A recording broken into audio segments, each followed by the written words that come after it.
Hello, hello. Hello, Loms. Nice to see you. Uh, so, welcome to the stream. Again, let me just prepare here all the stuff. I didn't even write. Oh, yeah. Add exception.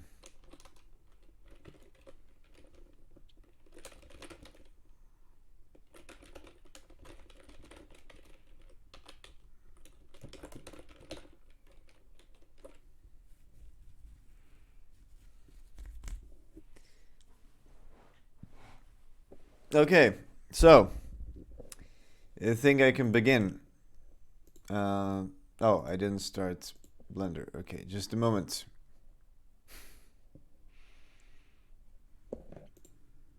Better do all this stuff before the stream starts.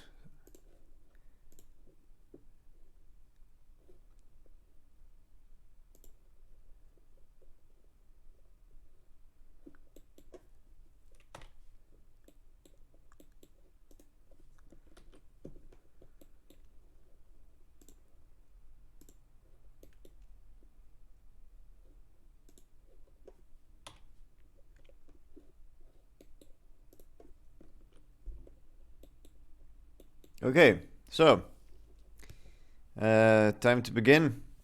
Hello, everyone. Welcome to my little French town that I'm still working on.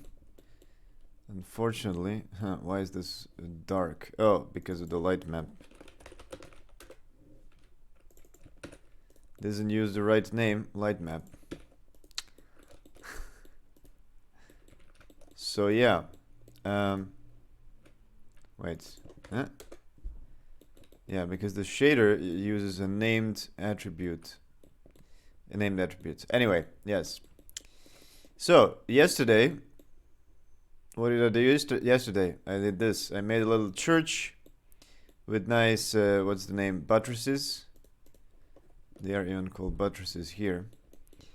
And a nice door. And, oh, there are some doors on top, which I didn't even care about, actually. But, you know, the player is not even gonna notice, maybe. So, that's fine. But yeah, one of the things that I was wondering about yesterday was where to exactly place my church, because I don't know. And I figured out that this position is not very good because the church is in total darkness. It's complete shadow when coming from here. And so it doesn't look as imposing as it should. So I think I'm gonna move the church somewhere else, but I'm not exactly sure where. So maybe here.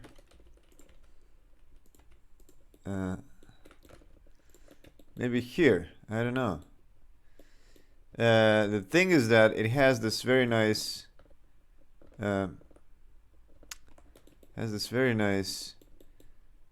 back part, which is circular. And in some of the churches in France, you even have streets that kind of like are bounded by this back part. So you can, you know, and it actually kind of looks cool in the game when I tried it yesterday. So yeah, if you have like, you know, if there's a corner here and you're making a tight turn right next to this cool part of the church, let me rebake lighting just to see how this looks like. Well, yeah, it doesn't look too impressive because again, there is it's quite dark in the shadow. But from the other side, it looks kind of cool, you know? So maybe a church, something like this. And then you can have a little yard in front with a little path or something. And some houses on the side. I don't know, maybe something like this. Sure. could be interesting. The only problem is that the elevation change is pretty massive.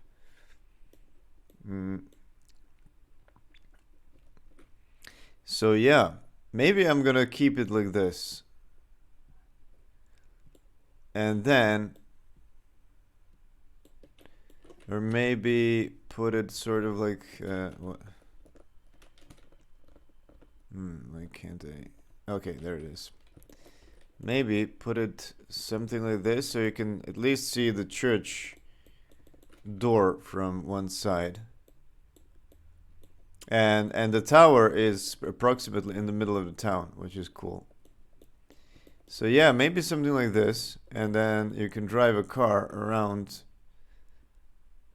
the church. This is not actually a bad position, I think. So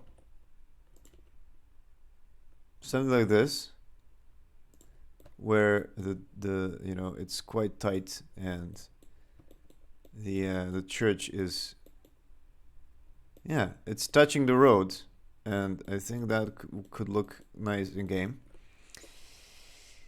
And we can actually test that very quickly, because that's what cool it is about my engine. I can just do this, export GLTF, Monty Road, and then I can just run the game and it will show up. Oh! Yeah, I totally forgot. I totally forgot that I made yesterday night after I finished the stream.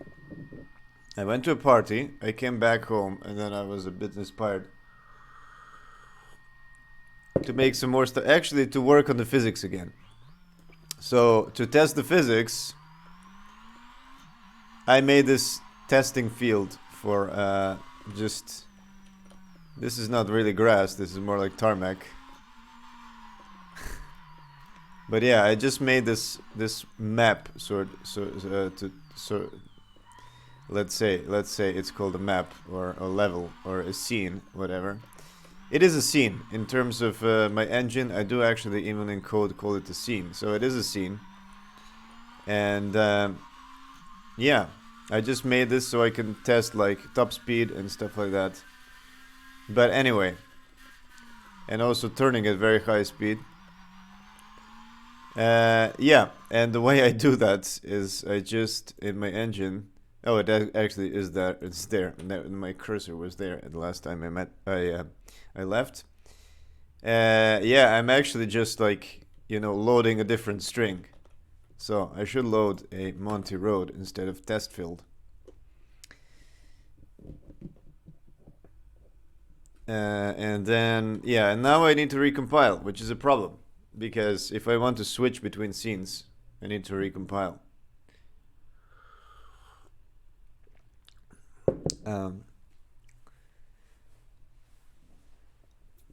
So, maybe I should make it a bit simpler.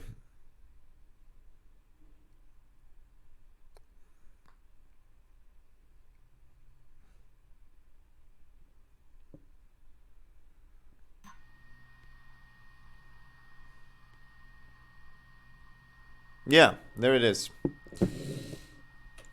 So, this is the map, but yeah, let's start it from the other place, because here the starting area is different.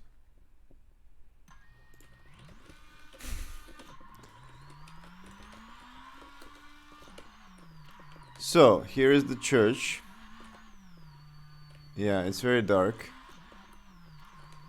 But yeah, we might add some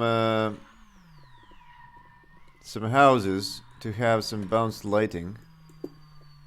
Oh, and the entrance is way too high. But yeah, I do like it from this side. It's like, oh, it goes around, and then, yeah, I think I'm gonna leave it here. So it's kind of a, yeah. So when you're coming from the other side, you should be able to see it quite clearly here.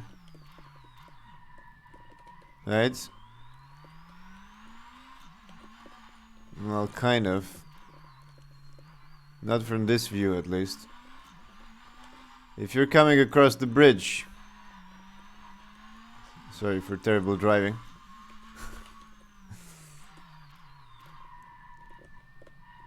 Ah, come on. If you're coming across the bridge...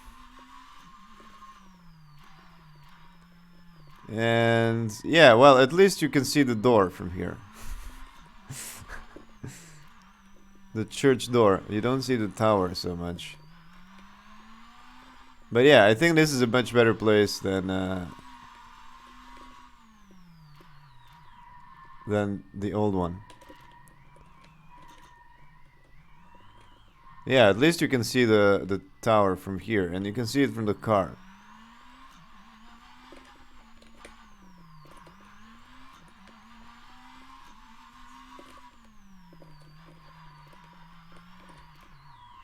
Cool. So we're actually using this curve of the church. I want to see how it looks like from the car, from the outside, from the other side. Whoops, did I disconnect from chat? I'm sorry. Yeah, I did. If somebody was writing something in the chat, I'm sorry, I didn't catch that. So let me go around here. Oh yeah, there's the church, the tower. That's not bad, you know. It doesn't look so bad. Yeah, I think I'm gonna keep that position.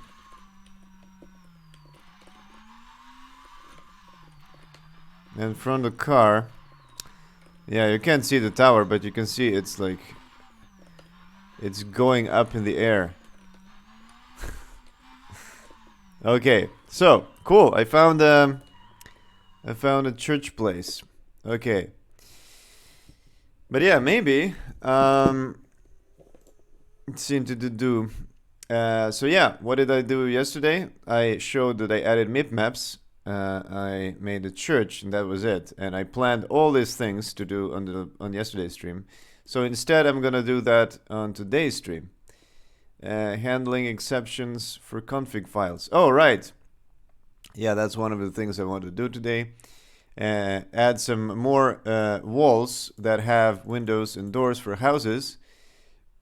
Make a little wooden shed. Procedural curved bridges. Right, that was one of the things that I also needed to do.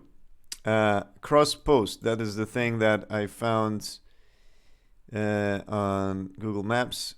Some chairs, tables for like a restaurant. But it is winter, so I'm wondering if if restaurants would have chairs and tables in front in winter. And some lamp posts. Yeah. And I will need some signs and also rally stuff, but I think I'm gonna do that later on like some future stream. So signs, rally timing signs. Yeah, let's call these like traffic signs,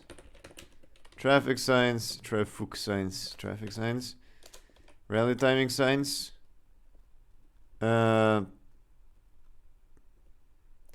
And maybe, yeah, I'll see what else I need. But yeah, I'm going to need to do that as well sometime.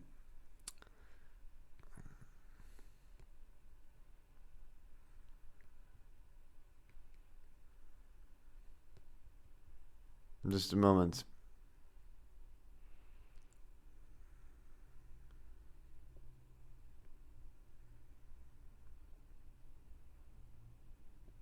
Just a moment.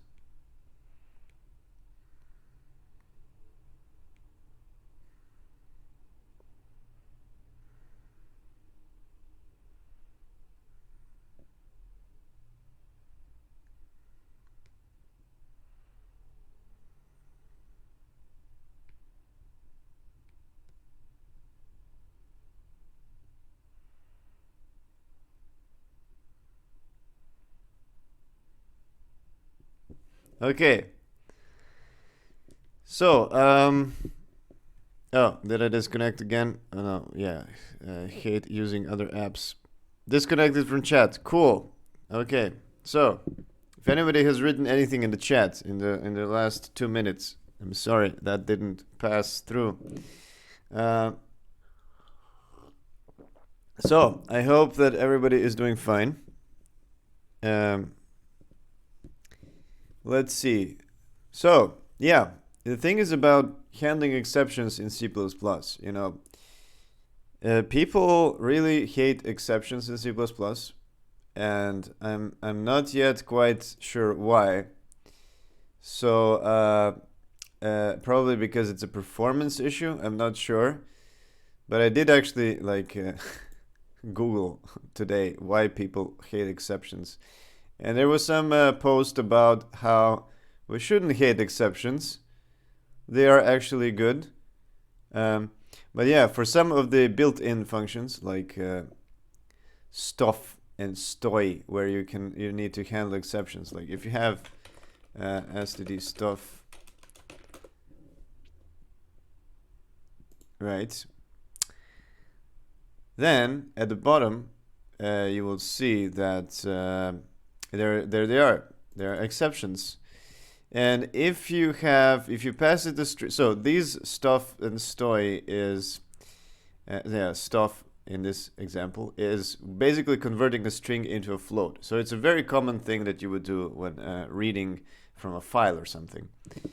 And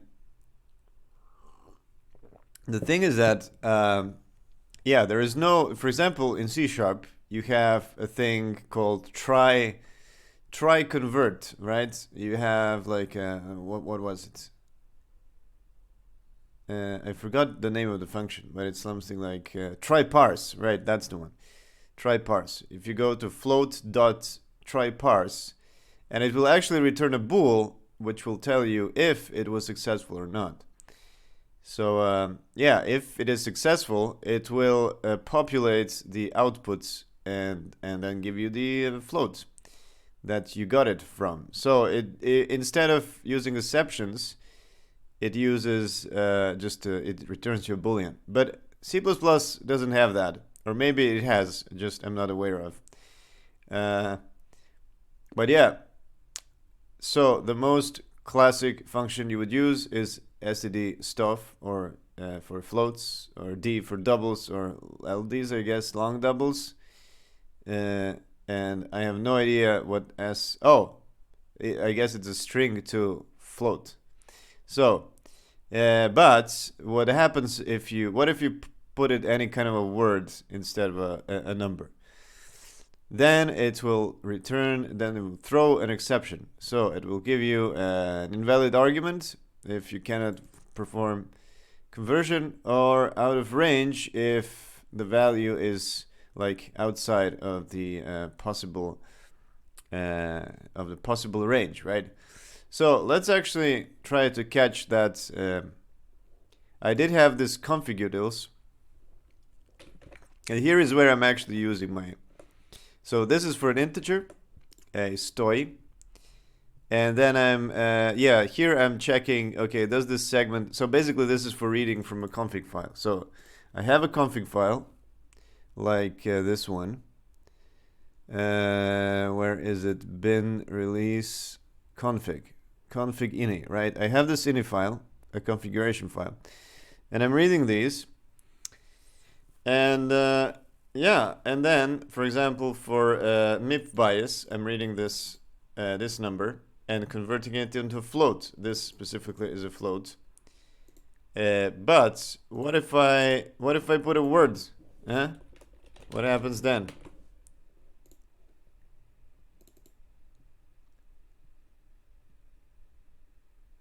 It crashed. So I don't want to crash the game.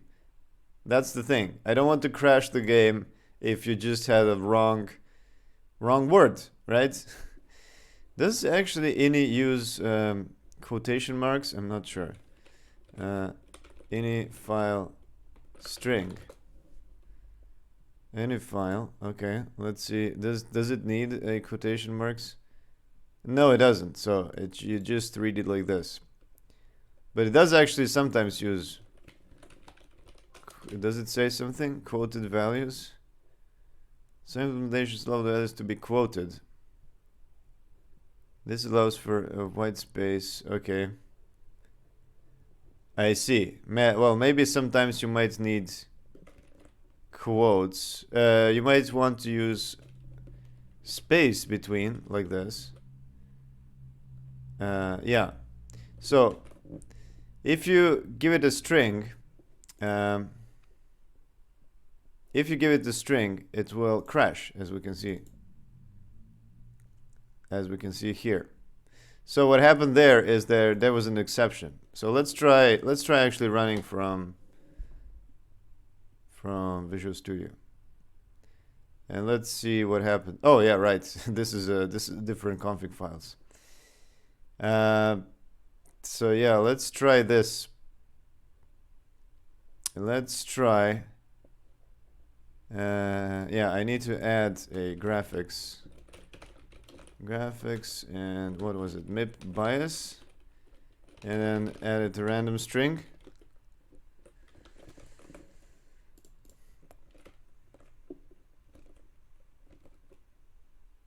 So now if I run, to try to read this string. Ah, there it is. So it says unhandled exception, exception invalid argument. So that's the one. We caught this invalid argument, right? We caught it. But as to the invalid argument and memory, it's when I hear this at memory location, I have a feeling like it's some kind of a memory thing, but no, it's actually invalid exception. Why is there actually two memory locations? Like, why doesn't it just say exception invalid argument first? I hate these the error messages. Like, it says exception unhandled. Look at this text, okay? It says exception unhandled.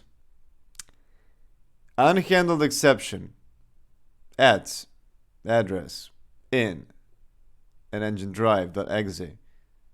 Microsoft C++ exception as to the invalid argument at memory location. Why the hell do you repeat exception word, 4 times?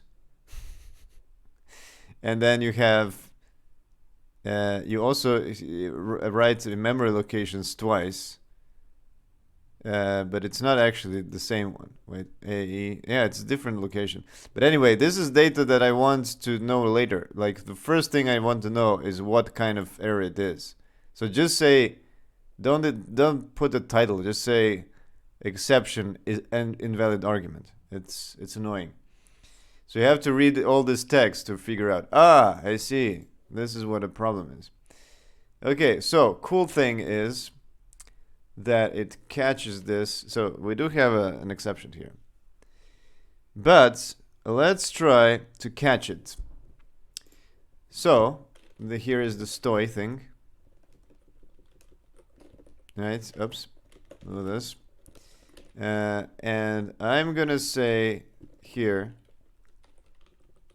in this thing, and I'm going to say try to do this, and then you say catch ... so that means catch any exception, basically. I didn't know that until today because I've never handled exceptions before. And then we're gonna say here,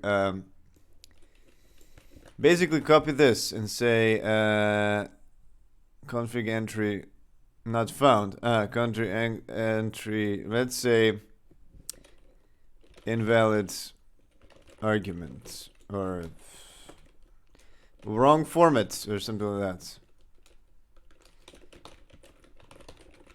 Using default. Yeah, so I'm gonna return a default here. So I'm only catching without throwing the exception. So I want my game to continue.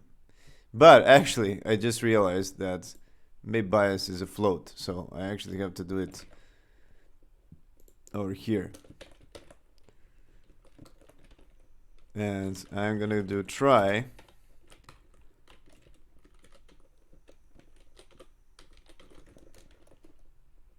Yeah, how do you actually return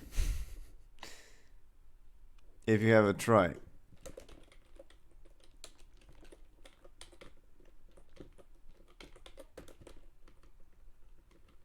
I guess I'm gonna have to do like a float f and then say f is, and then if it's passed, I return f. If not, it should return default.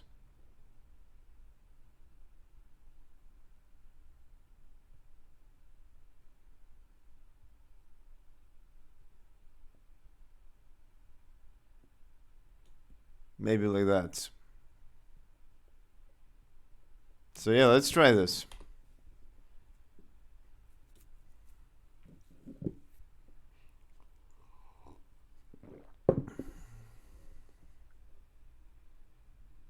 Assignment within conditional expression. What?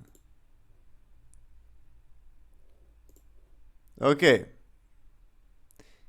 Interesting.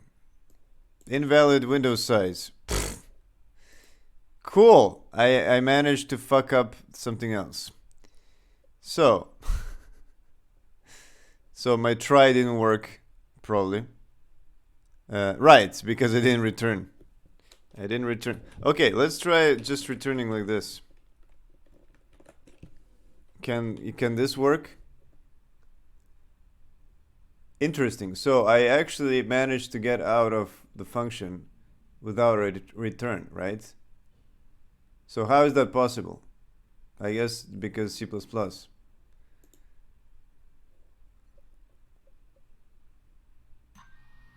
Okay, so it should have given me an error. Config entry graphic must be invalid argument using default. There it is. So yeah, there we go. We have handled an exception, but it's super ugly and it's long. So we don't need this F, I think. Let's try to just return within a try. Is that going to work?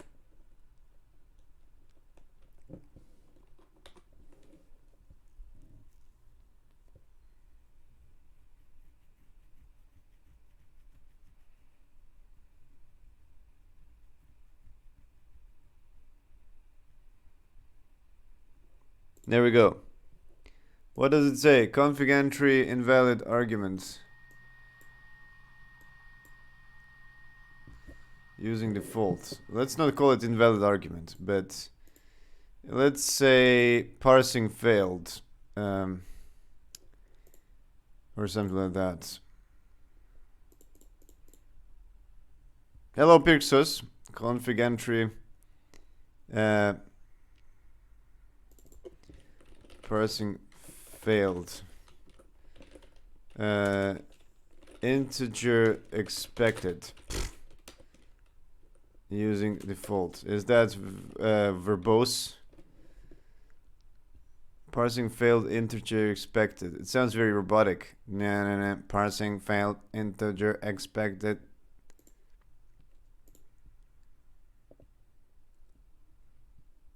I think it's okay.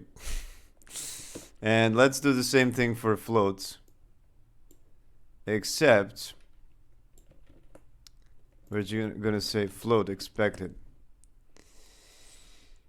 Okay, so anyway, when it comes to these two functions, right? These two functions are way too similar. And I thought, can I actually use a template or something? Yeah, right? Why not overcomplicate when you can overcomplicate?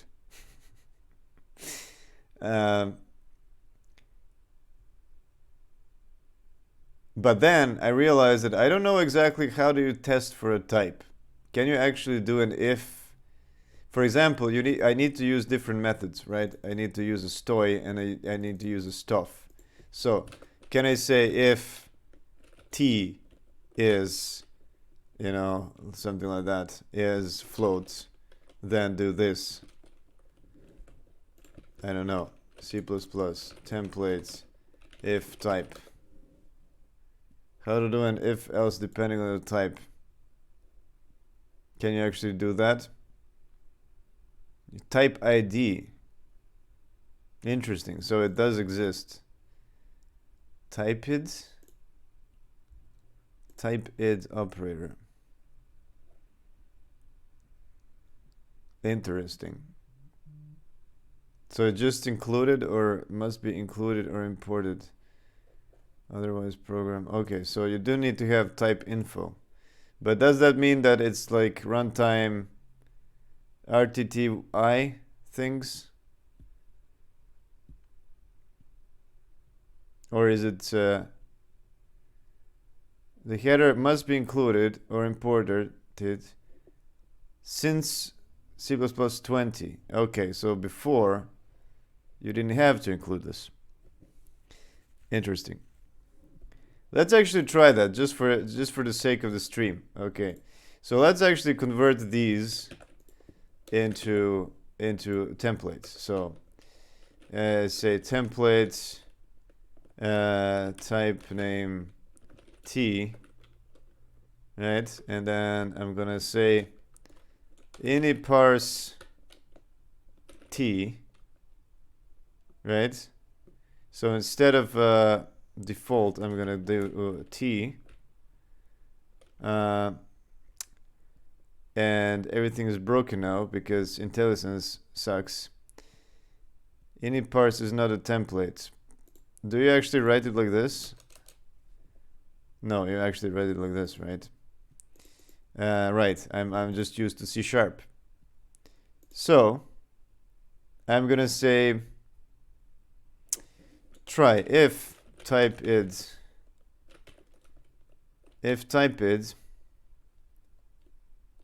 is okay. How do you actually use it? Type info.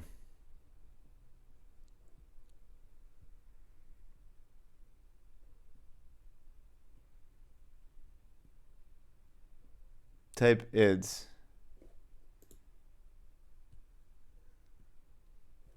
You just compare it. If type is type ID int, I use a stoy.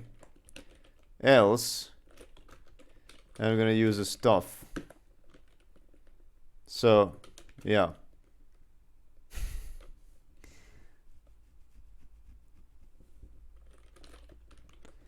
And yeah, in case it's a double, I have no idea. What do we do in that case? I'm not gonna have doubles. Just ints and floats. That's fine. Okay, so I'm gonna say here that if so I catch an error, and I'm gonna have to use the the thingy here. So I'm gonna say again, if this, then let's have a std string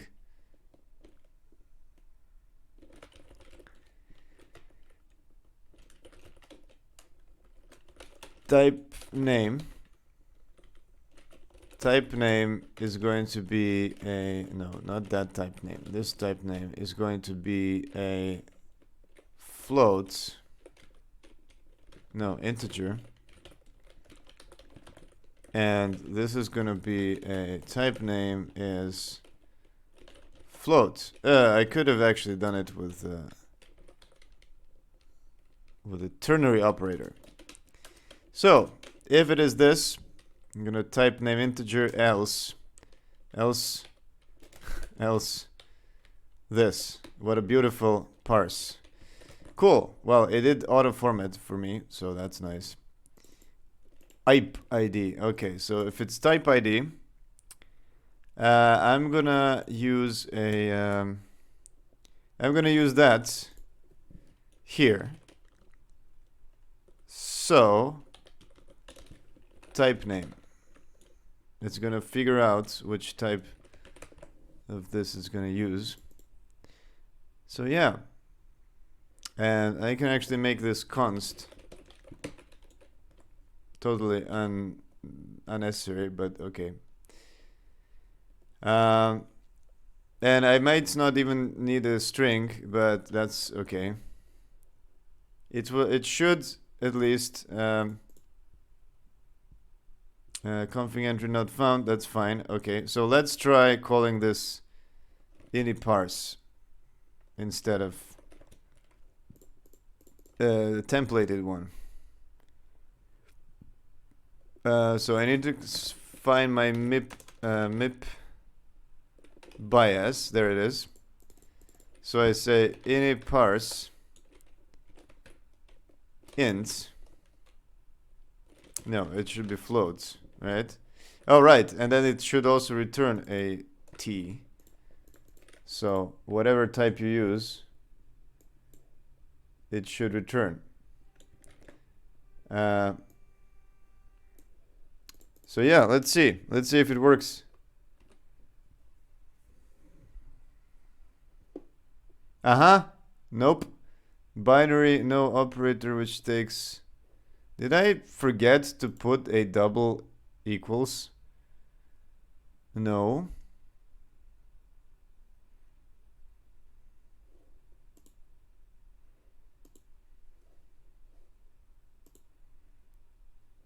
What does it say? What did the error say?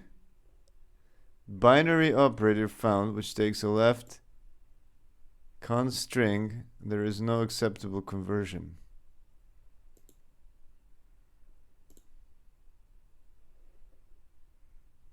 The problem is this, I guess.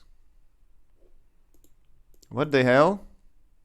Binary which takes a left hand const as the string, or there is no acceptable conversion. Oh, right. Oh, fuck. I made a mistake here. It should be this. Okay. So, let's try this. No operator found. Okay, so I also made a mistake here. So yeah, it should be this. Yeah, of course, because this I used to have this variable, and then I forgot to clean it up. Oh, and there's more. What is this? With return possible loss of data. What the hell? Interesting. Okay, so there it failed. It says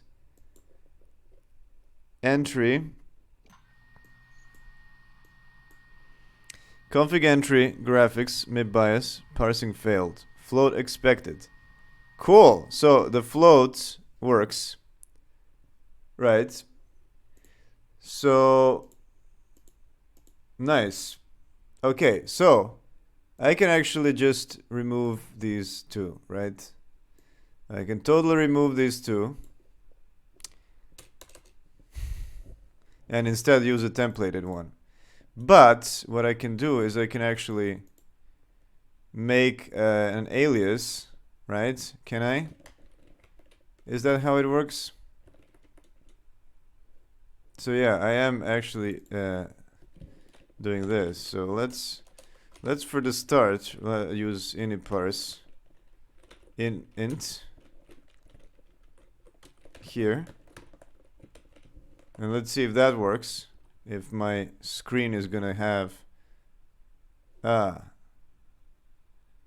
conversion from float to t. What the hell?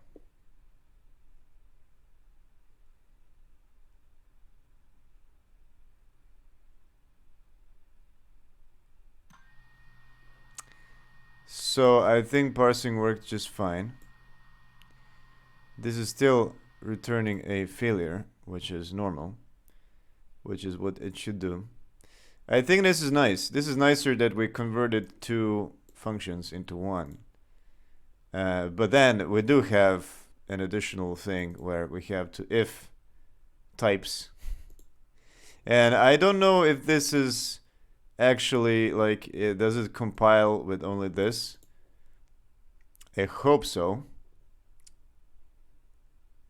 You know, it's not clear here what is actually going to be compiled and what's not.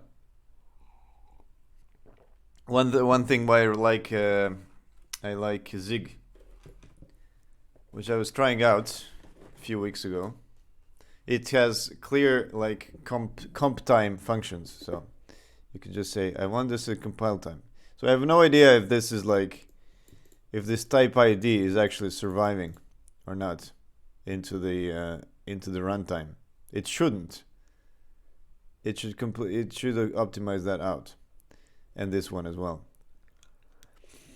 Okay, so but can you? There is some trick about being able to like instantiate. For example, GLM uses that. Let's go to GLM and check it out. So for example, vendor, where's my GLM? GLM. Okay, let's go to GLM HPP. So what it does, it does have all the vector 3, but everything actually kind of, wait a minute, is this, float 3, okay. Is it gonna give me anything? Oh, there it is. Why is it in the separate files? I think that these are actually separate. Is this just because it says, yeah, so it does type def. I see. It just converts a templated type into a thing. But I think you can do exactly the same thing for functions. Maybe not using type def, but using something else. So C++ instantiates functions types. Templates.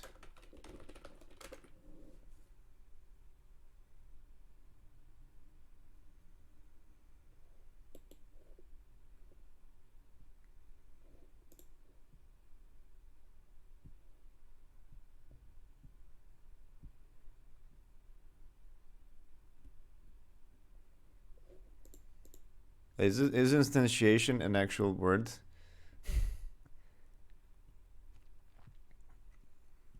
Okay. So yeah.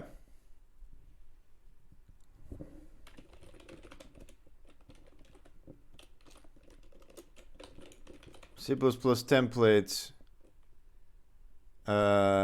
alias without template. How do you actually call it? So basically what I want to do is I want to turn this ini_parse into ini_int function, which is going to be like this ini_parse, but with this type of int.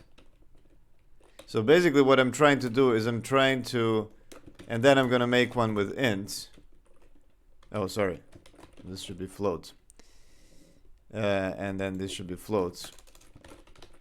So basically what I want to do is I want to just limit the user to use these two instead of using a template. But I still want to keep the template when I edit or I add new things. So that's what I'm trying to do. Alias templates and template parameters. Using square is matrix. Okay, so you use using. No, this is again about not about functions. This is about types. Yeah, this is what actually. But is that going to use? Is it also? Does it work with?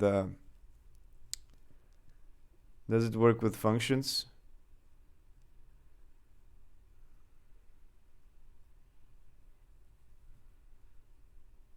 Class.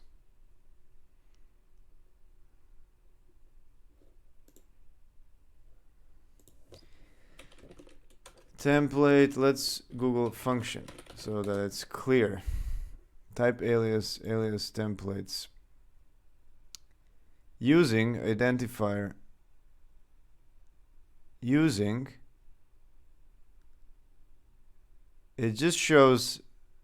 Oh, there it is. No, it's not.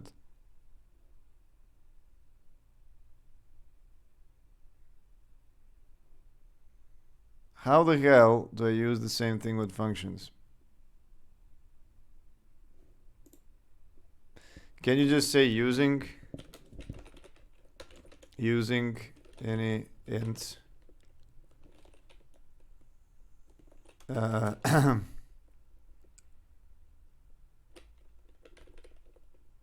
any parse int? What about this? No. It does say it should be possible. It doesn't work like this.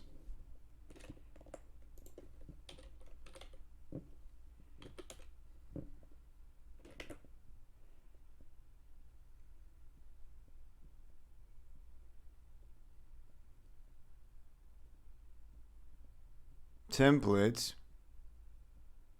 Okay, so this is a function. Using invoke type name t type. No, this is aliasing. This is annoying. Alias template doesn't work with class template.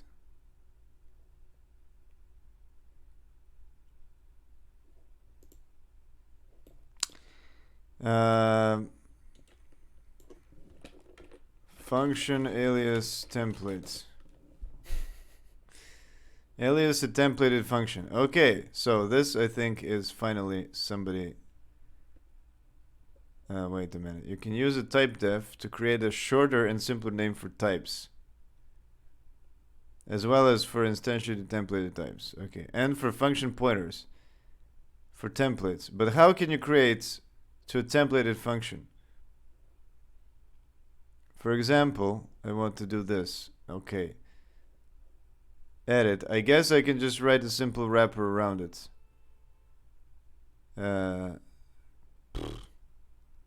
What the hell? Why is it so complicated?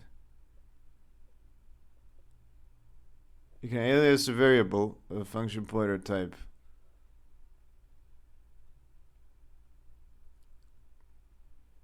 Okay, so you do actually need a template thing. Even if I'm passing it. No, I don't want the template. This is stupid. The trick with the pointer to function. I don't want function pointers.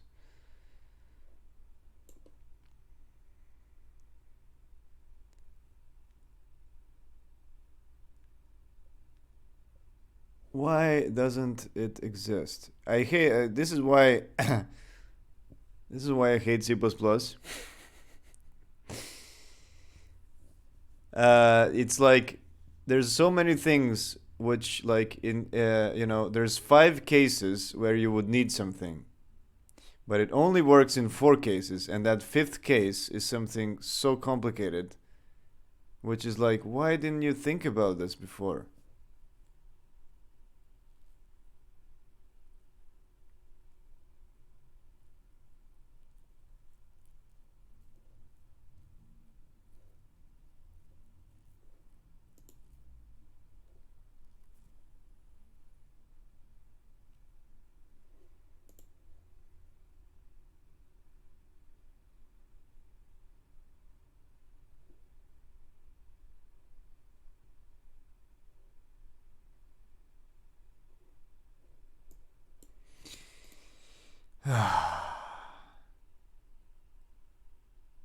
Function alias. Okay, let's just search for function alias. Function alias. Function alias is in C++. Okay. So what does it say? Int f, int parameter. It seems pointless. Okay. Int new ID. Okay. Function aliases. Const auto. New from database. So you can just do const auto. Makes no extra copy. And the declaration. Okay. That's weird. Type def. Okay, template function aliases. Finally. Template, okay. So you can do this, but can you actually have a single type?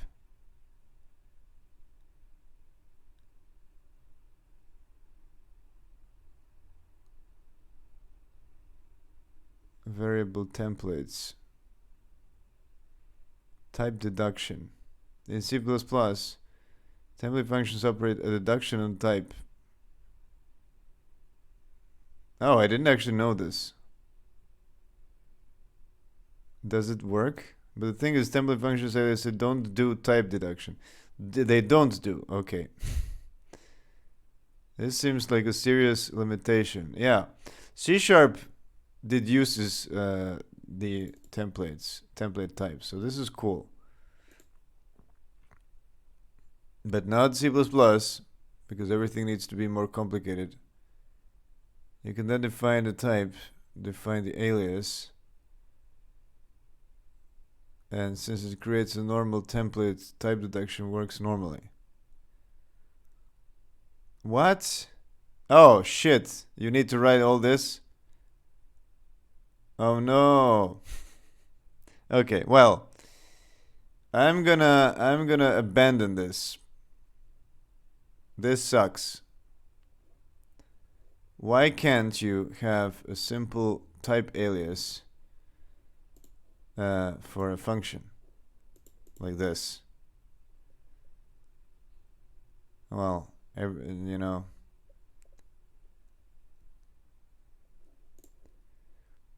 How to alias a function? Using, okay. You can define a function alias with some work using perfect forwarding. Oh my god.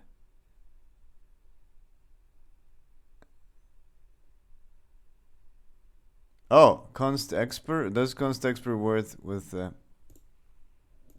doubt.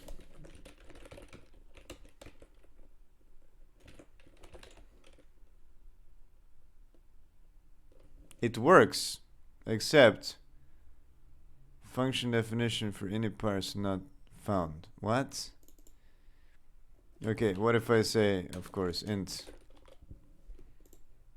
Does this work? No instance function matches the required type. Wait, you can do an auto,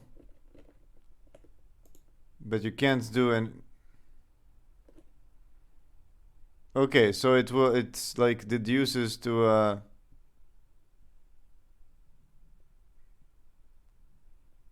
Okay, I think that this might actually work. So, let's try this.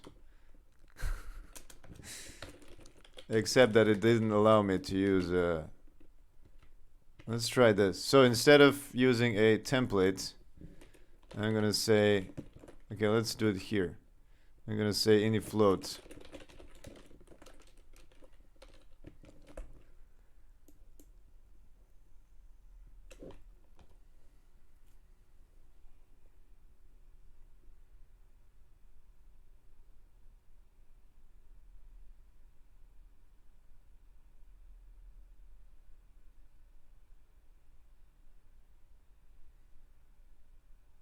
Oh, look, it actually works. So it does work with const expr. Oh, C++, why are you doing this? Okay, so it doesn't work with, it didn't work with, with just using. It didn't work with const, but it does work with const expr. Weird. Okay.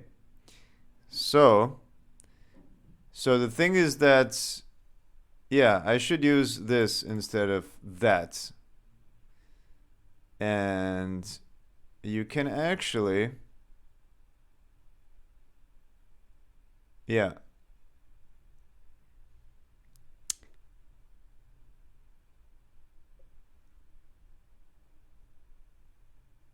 Yeah, I'm gonna keep this for now. If I really wanted to secure it from people doing using from not using any other template, I could just say, I could just put it in a namespace called like detail. That's how people usually do. And then you kind of, so this is kind of hiding quotation marks. So yeah, you put it in in some namespace that, you know, when the user sees the namespace detail, he knows, or they or she knows that the detail template, the detail namespace should not be touched. So now what I can do is I can just say detail, and this, you know. So I can alias that, but the user should know that they shouldn't use detail, but should use my aliases. But yeah, let's not complicate it with detail namespace. I'm just showing how it's usually done when you want to hide a function in a non-class, because classes allow you to have encapsulation. Of course, you can put private on some things and public on some other things, but not when you don't have a class. So you can't make this private, right? There's no kind of there's no file locality. It's only class. Yeah, so yeah, you need to like hide them in these namespaces, which is weird. But anyway, cool. We turned it into a template. And one more thing that I want to do actually is I thought, you know what? Since we're here, I don't want to recompile every time I load a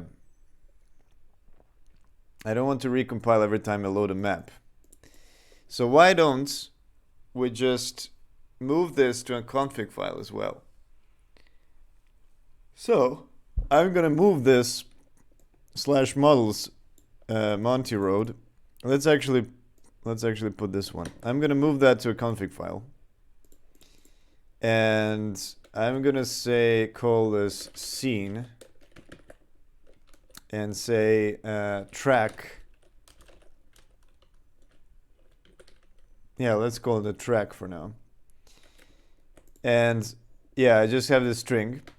And then instead of using this, I'm gonna load a from the config.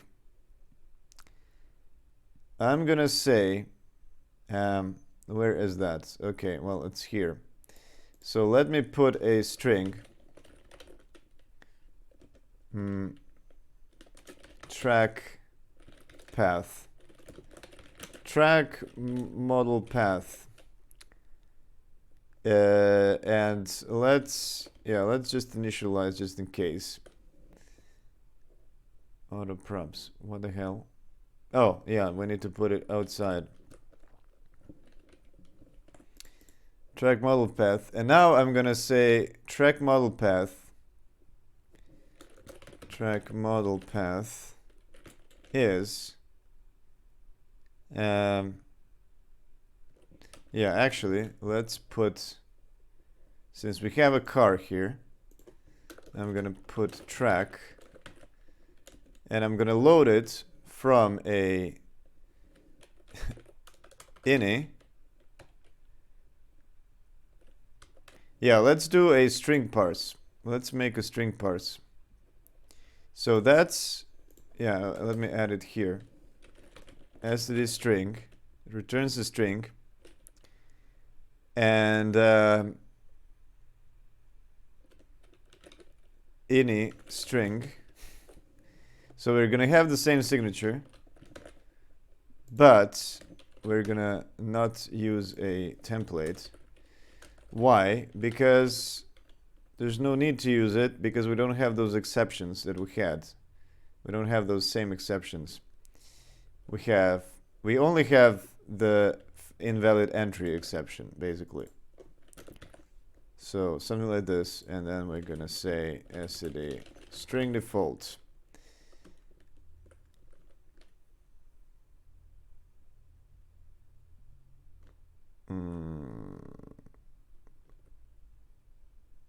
Should that be a const? Maybe. So, instead of this, there's no tries. I simply do a ini segment entry. Yeah, I just do a return this, and that's it. And it should return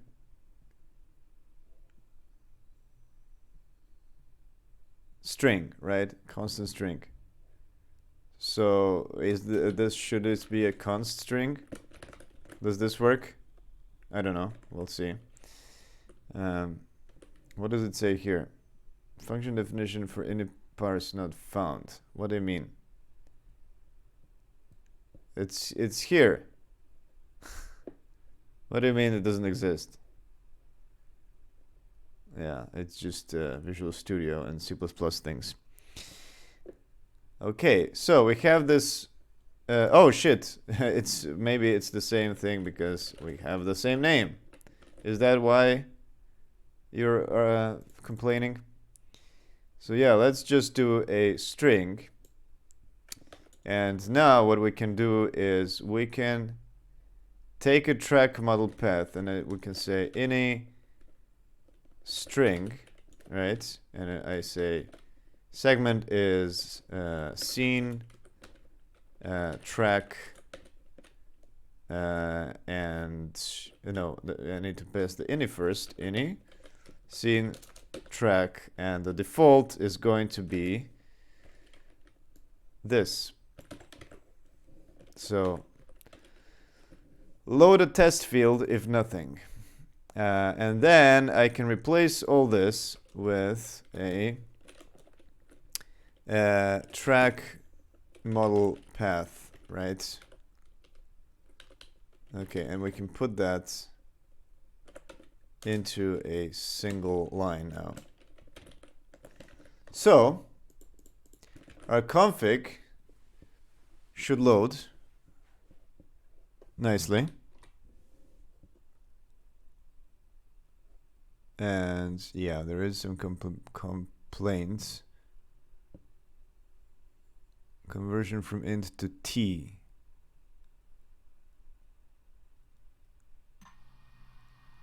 Okay, so it did load this. Did it complain that it doesn't exist? Graphics. Okay, well, that's because the graphics is because I was playing around with this. Map bias -1. So it did load the track. What if I don't have the entry at all? Let's see this.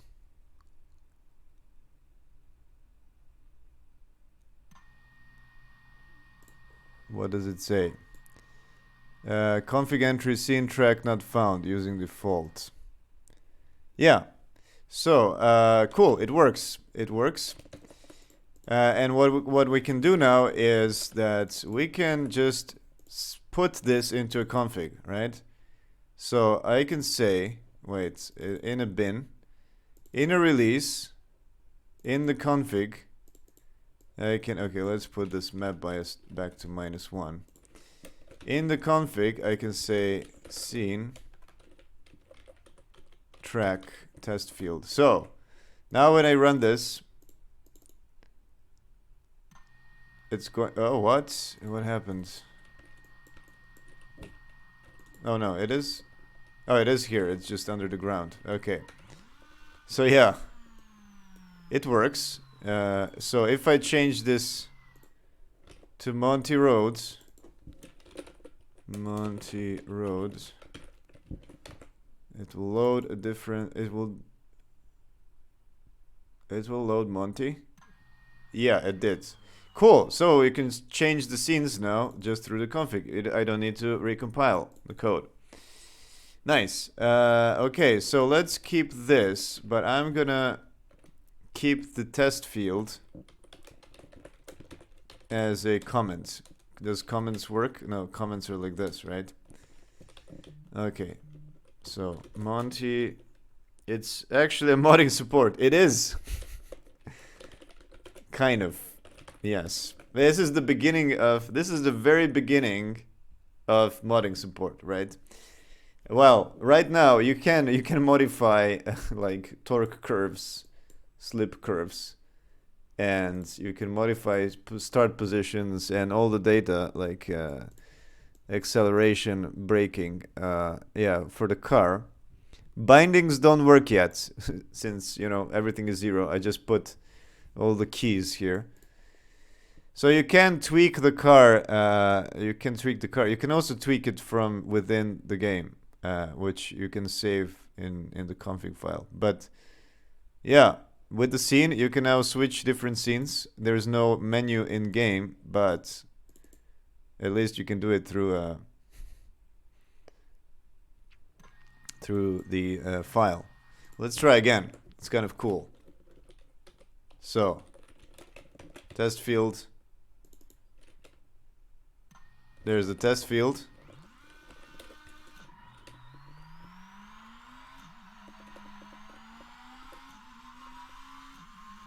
Whoa, nice jump.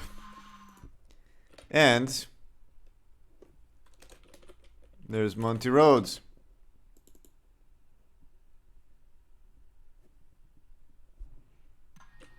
Cool. Okay, so I've done what I wanted to do. Let's go back to some modeling because, yeah, let's finish up with this C++ shenanigans. So yeah, cool. We have, you know, it feels very fulfilling to like add to add stuff, make better tools, and just like this config utils, and then you figure out something, figure out how to make function aliases. Turns out you need to use const expr. Okay, but yeah, you have to actually search a lot, as you can see, as you have experienced live on the stream. Let me just turn on the lights because it's very dark. And shut my shutters. Okay, so as you can see, that's what C++ is. Just a lot of Googling and just figuring out how to do things. And then you don't know how things are called, so you have to Google a lot. But yeah, I would say it's much worse than other languages like C#. And because there's so many versions, right? I'm right now using C++ 20, and yeah, every new version of C++ is adding a new layer of meta programming. That's how it feels. Yeah, like you used to have macros back in C, and then that was inherited in C++. And then C++ added templates, which are these, which you can use to make generics, kind of generics. And then they added const expr, which is like compile time values and stuff. And then in the newest they added const eval, which is like compile time functions only. So they never get to runtime, for example. So yeah, they're always adding these new layers of, which is really annoying. Oh, and there's also these type def aliases and stuff, which kind of people frown upon nowadays, but they still work. Are you going to leave debug camera in release version as a poor man photo mode? Yeah, why not? Sure, like you know, you just press C to change through cameras. So eventually, you know, you have this follow camera, smooth following camera. Then there is the cockpit camera, then there's the orbit camera, but it doesn't follow the car, so it's always oriented globally. It's just nice to see the car going sideways.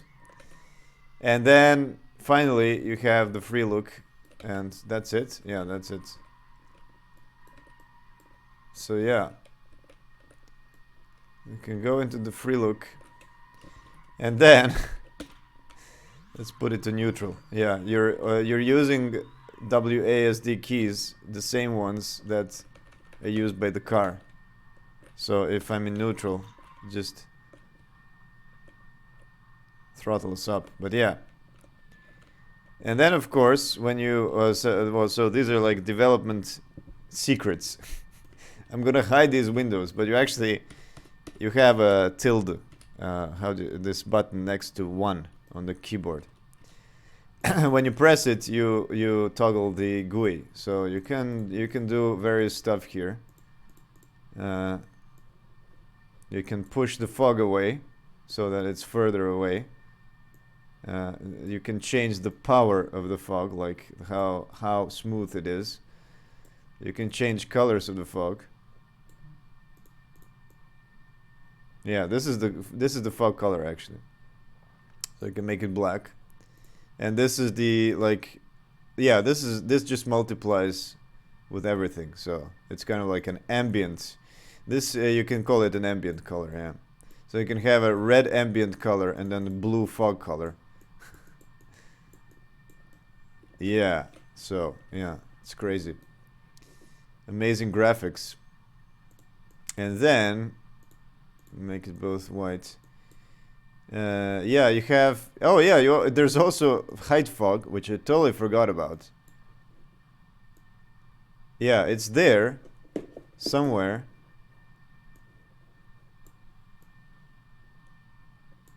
Did I turn it off? Maybe I turned it off. Maybe yeah, maybe I turned it off in the shader. But there used to be a height fog. It's just annoying when you have, various elevation changing tracks. Audio can change the volume. Wow. And you can debug the scene. So you have things like camera. You can move the camera through here. You have the sun. Yeah, and you have, well, it's now through this sun cube. And you can also change if you want to render things or not. So you can hide stuff if you turn them off. Yeah, here I can hide. The physics are still there, so it's not relative to physics. It's just rendering. Where was it? Oh, mountain. Let's hide the mountain. There it is. And then you also have assets, so you can browse through meshes. But the meshes will the only info they have is how many vertices, how many indices. Oh yeah, because I was debugging something. Shaders, you can review what shaders you're using. You can recompile individual shaders. But a recompilation is automatic now when you refocus. FB pass, yeah. So you see, I'm using like 10 shaders. There's a car shader, emissive shader, which is used for brake lights. Fail shader, that's the default, the pink one. This is for the image effects. Particle cutout. For particles, particle vertex color. I didn't know I have these, but I think they're not used. Quads, I don't know what quad is. Maybe it's also for frame buffer. Standard, that's the one used for everything, and then there's vertex color, which I don't think it's used. And then you can browse materials as well, so you can see which textures are attached to what material. Well, all materials have the blob, because the blob is projected to everything. So yeah, unlike Unity that uses projection, that uses unlike Unity has these projectors which re-render the mesh. Any mesh that touches the projector is re-rendered with a shader on top. But I'm using a different technique, which is just like passing the blob texture to everything, and then I just render it. So yeah, that's a bit. It's inefficient if you have a lot of objects, but I have only one car, so this is a simpler solution. And then you can see through all the textures that are loaded. This one I'm not even using. There's some that are totally not. Oh, and I have some additional blobs, which are also not used, but I just load everything. Oh, there's a giant mountain. texture. Yeah. So yeah, you can play around with this. Oh, the roof. Doors. Oh, I'm not actually. I'm showing everything in 1:1, but this is actually 1:2 ratio. So maybe I need to improve that. Okay. Oh, this is the car. Okay. So fog settings are cool. Sorry, what's going on with my throat? Okay. So amazing graphics. Yes. Cool. Thanks. Fog settings are cool. Can you zoom debug cam for some telephoto? Yes, you can. Yeah, there is a. This is something I just transferred from Unity because I have my own fly camera. You can use plus and minus keys. So those next to the backspace. So if you use plus and minus, you zoom in. And there. So you can have some telephoto shots. Oh, and also one more thing is that you can scroll. You can scroll to speed up your flight. So yeah, like I'm really fast now, but I can scroll down, slow down, if you want to look at something very precise. It is not smoothed though, the velocity, so I might add smoothing. But yeah, you can look at things. Oh, there's a gap. Oh no. So yeah, if I push, you can pretend to walk around in FPS. Let me push the fog away.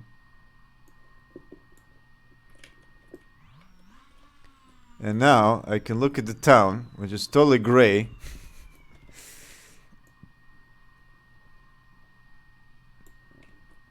There it is. And oh, and there's a car. Let's move it around. Okay. Wait, let me slow the camera now. Okay, just spin the camera. Spin the car. Cool. Okay, nice view, except for the giant gap there in the mountain, which is still not connected. It's something I need to do these days. But yeah, you can like look around the beautiful low poly mountains. Oh, there's the sun cube watching all over us. In my game, I made height fog based on the view direction angle, so it's always based on the camera position. Yeah, I mean, I could move the fog as well by height of the camera, but yeah.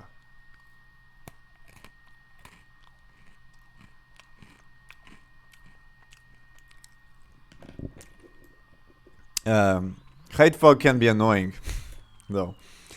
If you're somewhere up in the sky and you're like looking down, you know, and like everything is white, so you have to kind of balance. But yeah, it is nice sometimes. So this looks very nice actually and elaborate. I'm inside a bridge now. Oh, what about? I've never tried this, but what about like driving with from the mountain, right? Like standing here in the mountain, and then I'm looking down, and now I'm like, okay, whoops, yeah, I can't. I need to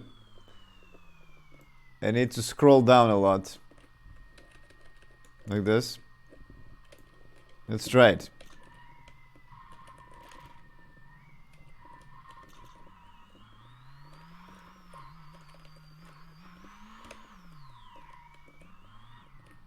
Oh, and I got stuck. Okay, I need to like zoom in to see what's going on. Oh, I'm stuck. Come on. Okay, let me restart. I don't see behind the church though.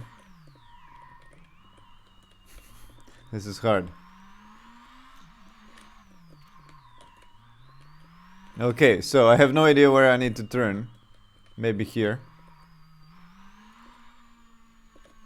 Let's hope I end up. Yeah, there I am. Okay, I hit the wall. Across the bridge. This is like an RC simulator. And now I see nothing. Yeah, well, this is challenging. I'm on the mountain. Okay.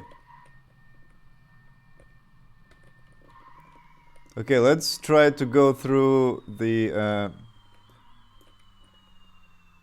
tunnel. Ah, right. The problem is that I've reset my position. Oh, fuck. Okay, well, that's not a bad screenshot, except I'm inside a...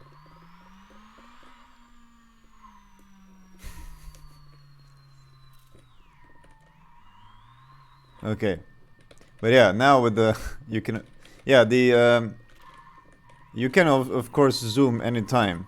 Oh, no, you can't. You can only zoom in free mode. But it does affect camera permanently, so going back... You can now have this zoomed in view.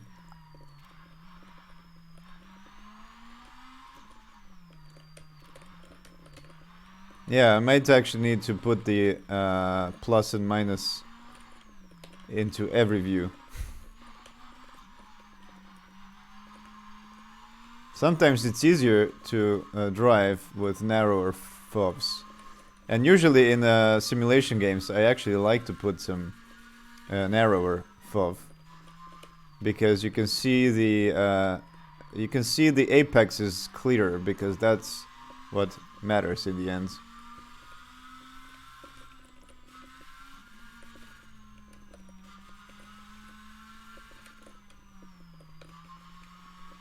Except the sense of speed is a bit... Yeah, it takes some time to getting used to, because you don't feel it as much, so you don't know where exactly the braking points are and everything.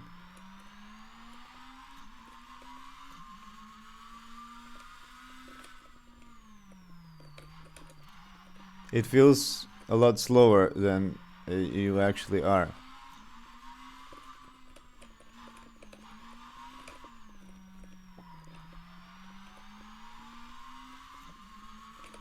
Okay.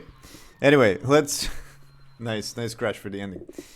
Okay, sweet. That was, I guess, for the controls. For the free look. Okay, so... Where was I? In church. Oh, already 1.5 hours just for doing this little thingy. Handle exceptions for config files. Done. Yeah, and I also make any parsing templated. House window, door walls. Wooden shed.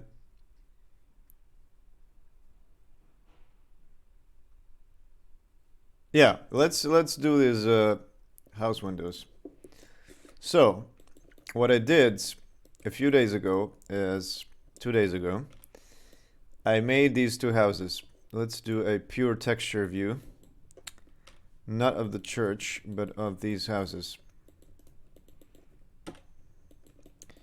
So this, yeah, for this house, I have a door and I have a window. But let's make it more interesting. Let's add a few more windows. So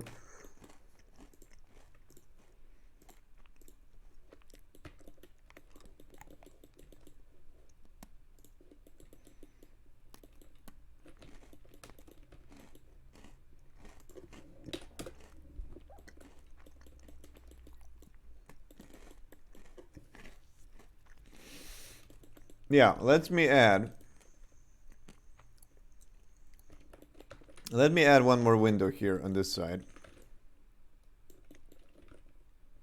And I'm gonna do that by moving this slightly and then copying this over. But first I'm gonna make a hole.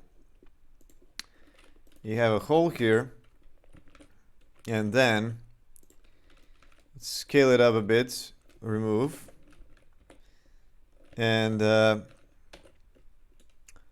put this window here. Whoops.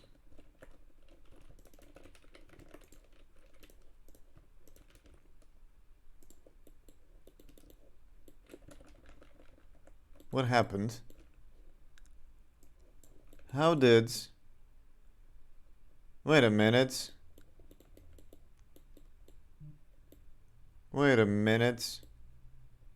Did I unrotate it correctly? What the hell is going on here? Okay, well. I moved... What the hell? I was moving this, I was moving the window in some other... Oh, shit, it's even rotated. Well. Let's do it approximately. And then squash. And then align with the wall. And that's about it. Okay, so.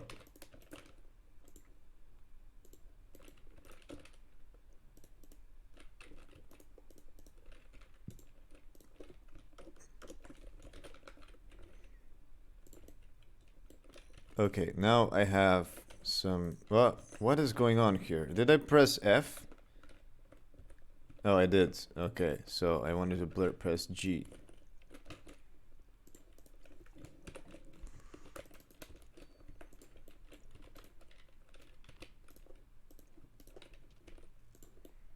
Okay, now it's not... It's still fucked up. What the hell? How is that possible? Why is there a gap here? Okay, it doesn't matter because this is... It's just my own OCD that's kicking in now. It's not really relevant. I don't want that. I want this. Okay, so the thing is, we have these... Yeah. So this is going to definitely render terribly. Happy Thursday. Hello. Oh. You're rating my game development stream. Okay. So, yeah, the thing is that if I bake this, it's gonna look awful. Probably. Okay, let's put it up here so that it doesn't collide with other houses. And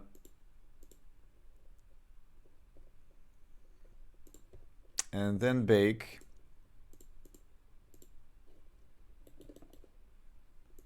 Where the hell is my baking? Ah, there it is. It was hidden. Bake. Yeah, as you can see, there's a lot of problems here because of the weird triangles that we have now created. But the cool thing is that we can actually, what I actually want to do is I want to add one more window down here.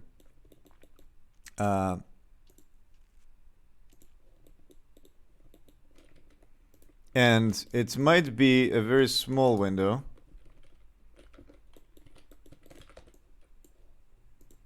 So if I align the door like this, I can just move all this down, right? Because why not?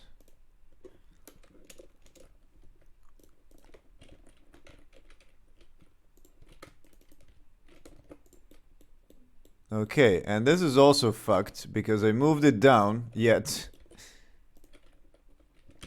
I just did this, right? And it completely is off. How the hell did this happen? Did I rotate in some other way? Did I rotate the house vertically? It is 0 rotation. So how is this not aligned? I don't know. It's awful. Okay, let's put this over here. And then what I can do is I can put this here. And should I just extend it or make a cut? I should probably just extend it like this until it turns out to be terrible. A terrible solution.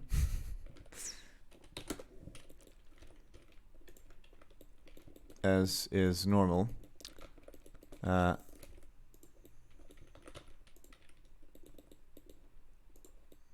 Okay, let's make this into stone. Why doesn't it work? It should work. Frame, it's a stone. It does say it's a stone, except it's showing me. Oh, it's because it's probably rendered. Okay, let's rebake. Okay, yeah, now it should be okay. Yeah, good. Okay, so it looks manageable, except that we should have a cut in this polygon. Let's actually just remake this and do this instead. And then I'm gonna make this into stone. And let's just merge everything. Well, it says nothing to merge, but maybe there is something to merge. 8 vertices. 1 centimeter. Okay, maybe it's too low. Let's do this. Oh, 0. Okay, it is 0. Okay. So yeah, let's rebake now. Cool. Okay, we have a house with 2 windows on top and a door on the bottom. And what we can do now is let's vary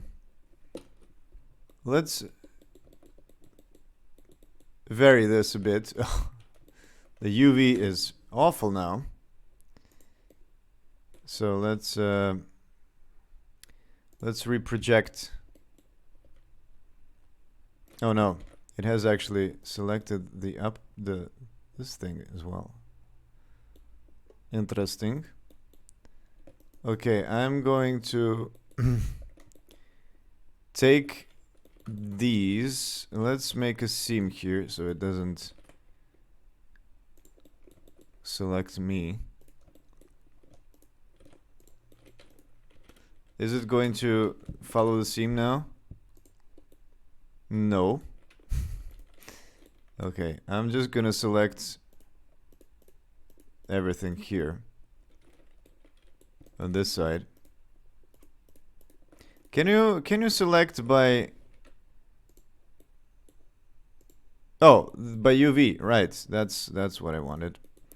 Okay, so I just have this and I'm gonna project this into view. Okay, so now I can just offset it a bit. I think I need to scale it. Offset. That's kind of it. And what we can do here is we can let's see, where are the doors? Doors, okay, and yeah, let's put some other windows here. I have this one.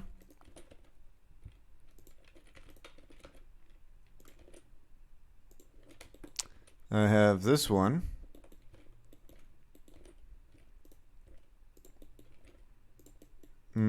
Yeah, let's make it this. Oh, this one is nicer.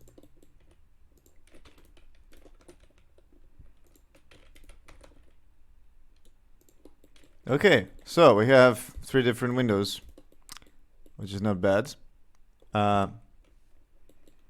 Cool. Hello, Revere.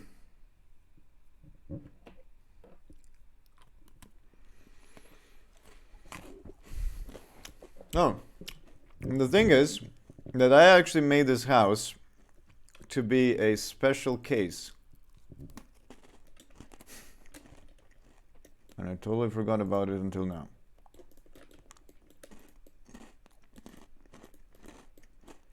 And the special case because it combines both a gabled roof on one side and this chamfered roof on the other side. But actually, these should be separate houses with different with like different with the roof the same on both sides. So what I'm actually going to do is I'm going to make a variant which has this gabled roof on both sides.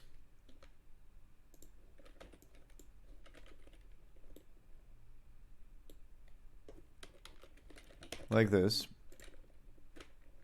Oh wait, I selected the gutter as well. I did. So let's unselect the gutter.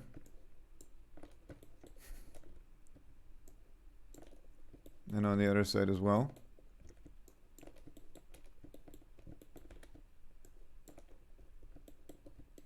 Cool. Oh, there's a bottom as well, which I don't want. Delete this and then copy everything but without a gutter.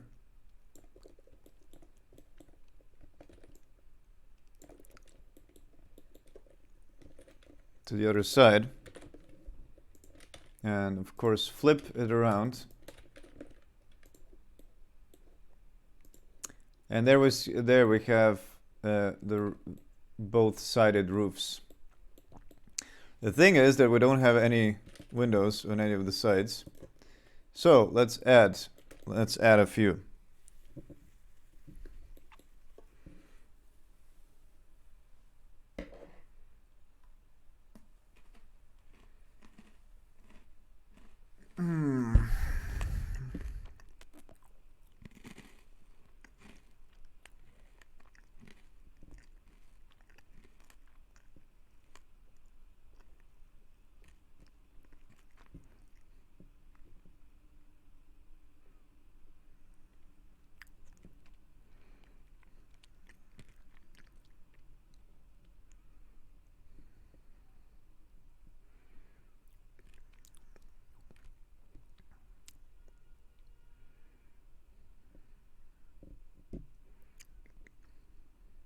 Okay.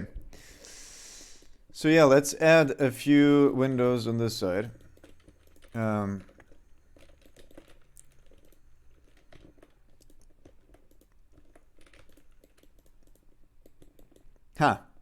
It has this. It has this eyebrow on top. Totally forgot. Yeah, I don't have any windows on the sides as well, which is a problem.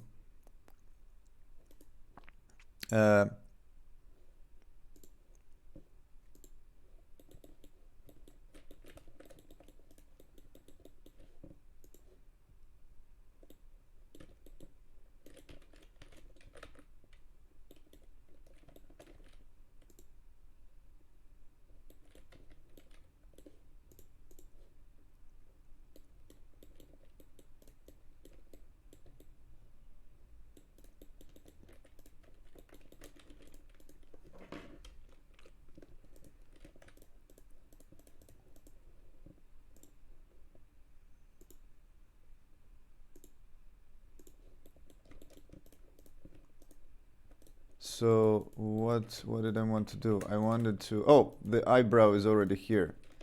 But does it actually have cuts? Oh, it does, right?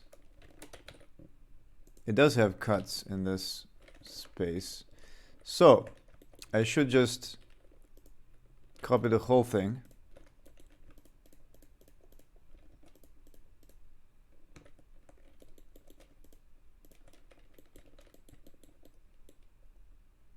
Maybe I can just select these two and then do this. Yeah.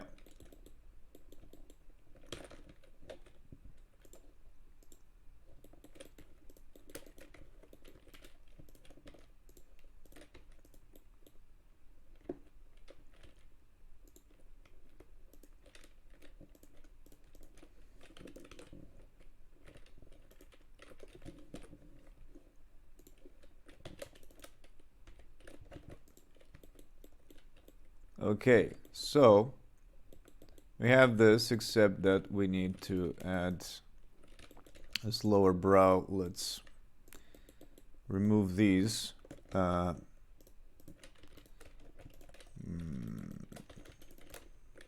Okay, something like that.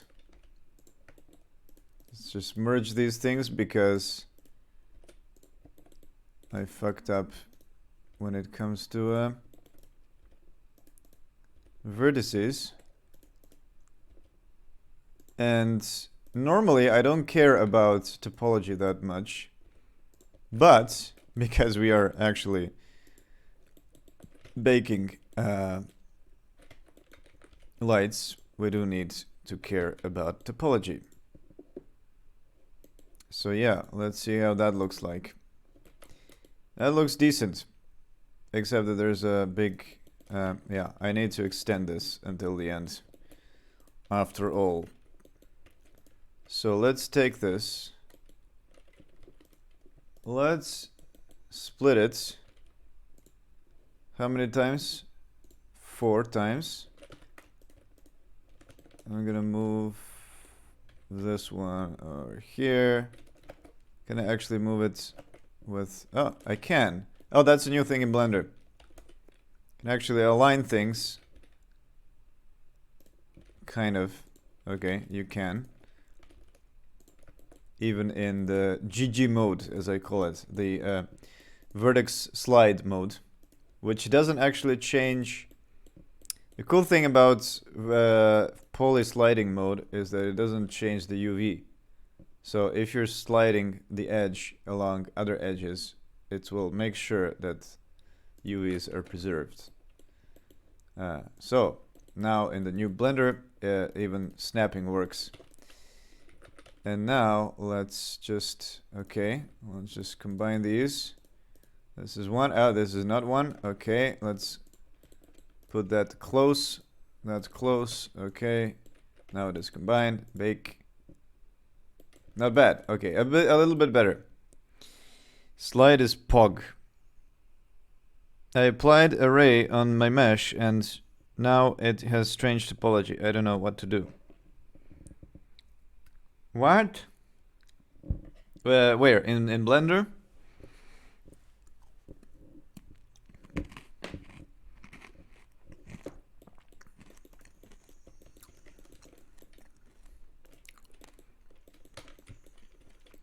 What does pog mean? Is that some kind of new kids in the block term that I don't know? Power over gravity. I don't know. Pog meaning. A children's game. Excitement. Awesome, excellent, remarkable. Okay, I never heard it before. Short for this emote. Oh, cool. Nice. Who is using this term? I don't know. I remember back when rad was so funny to me, and then I started using rad, and then yeah, and then it wore off. So pog is the new rad, I guess. For some reason, rad always reminded me of radiation. Because, like, I remember in some games, I can't remember which one. Was it Nuclear Throne or other games? They would say rad, short for radiation. Or Fallout, maybe even. A lot of Twitch spheres use it. I see. Okay. I'm in the Twitch sphere now. I have to be careful. Yeah, follow does that. Yeah. I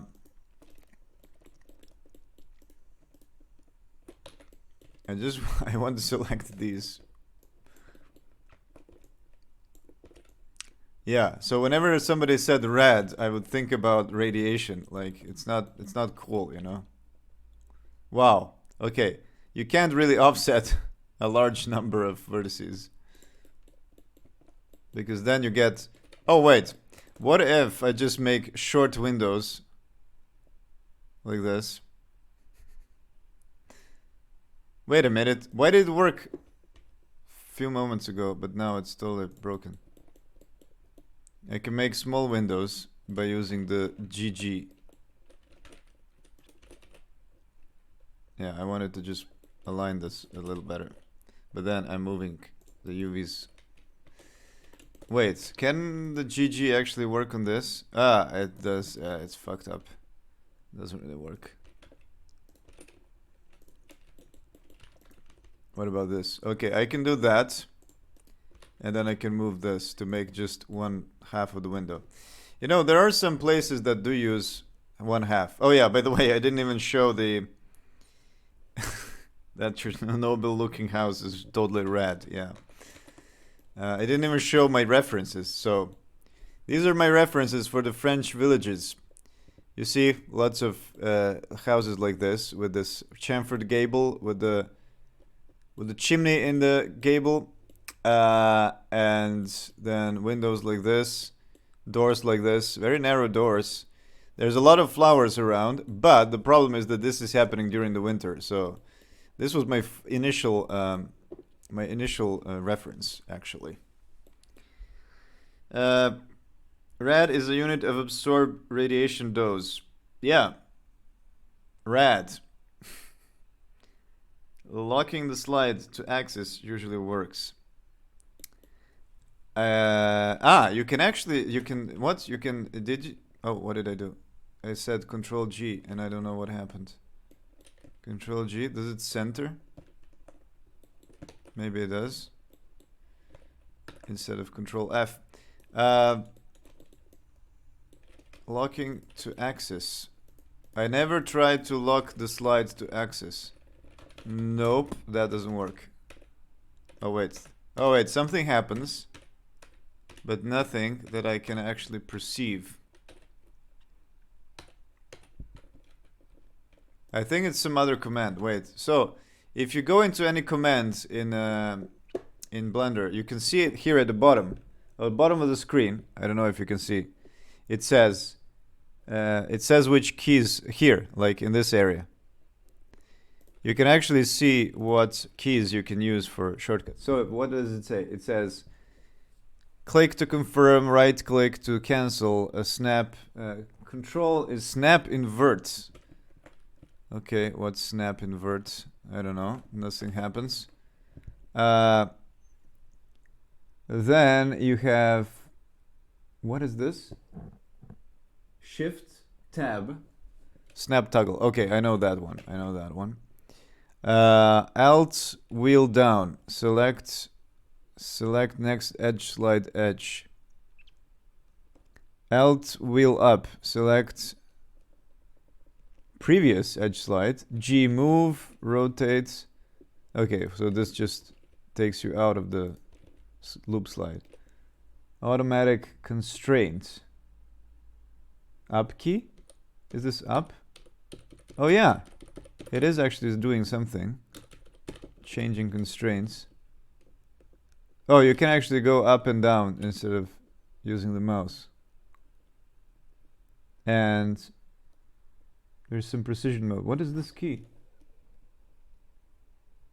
Oh, is it an up or is it a shift? Precision mode. Oh, I see. Yeah, you can hold shift to slow down. And maybe control to speed up. No. Yeah, you can. Yeah, that's the precision mode. Okay. Hello, subidbd.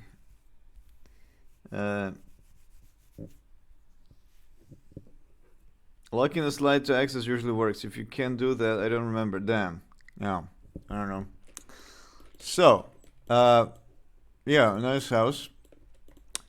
What we can do is, I actually, yeah, should I? Let's look at the. Oops, not that. Let's look at some more references. What should I do else? There is this thing like, oh, I really like this. Let's make that. Let's make this entrance. Oh, and there's some tiny windows as well, and some basement entrance. Let's do the tiny window, okay? Sorry, let's do the little, how do you call this? Stairwell. I already have a stairwell over here in this fucked up house, which I'm not using anymore. So let's make another one, which only goes up to a few steps. 1, 2, 3, 4, 5, 6. Like, okay, 6 steps. I mean, I can just scale them up and down if I want. 1, 2, 3, 4, 5, 6. But let's go for 6. So that's kind of half, almost. 1, 2, 3, 4, 5, 6. Damn. Damn, why doesn't it work? Okay, it does work. Okay, cool. Let's cut this over here.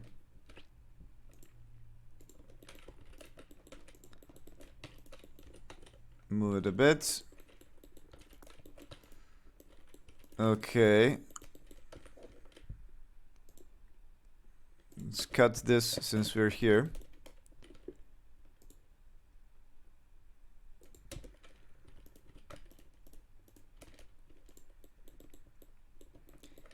And let's get rid of the rest, maybe.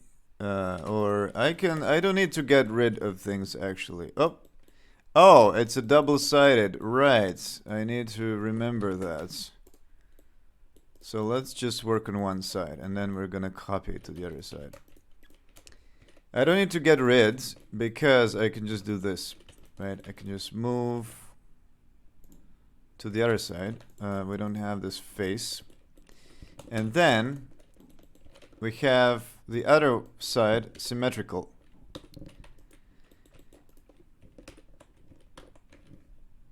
Not that symmetry, this symmetry. Okay, and then we have to flip the vertices because we have flipped all the normals as well.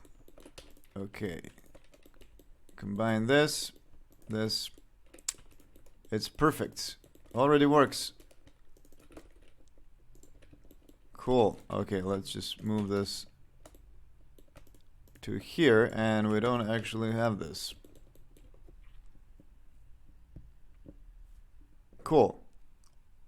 Okay, we have a little bit of, yeah, let's actually put the beginning of the fence on and put it down here. Oh, looks good. If we look at pure textures, where is it?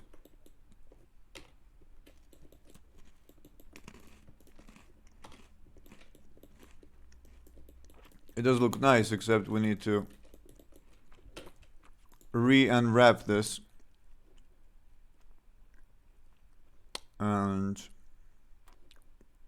don't rotate, okay? Don't rotate my textures.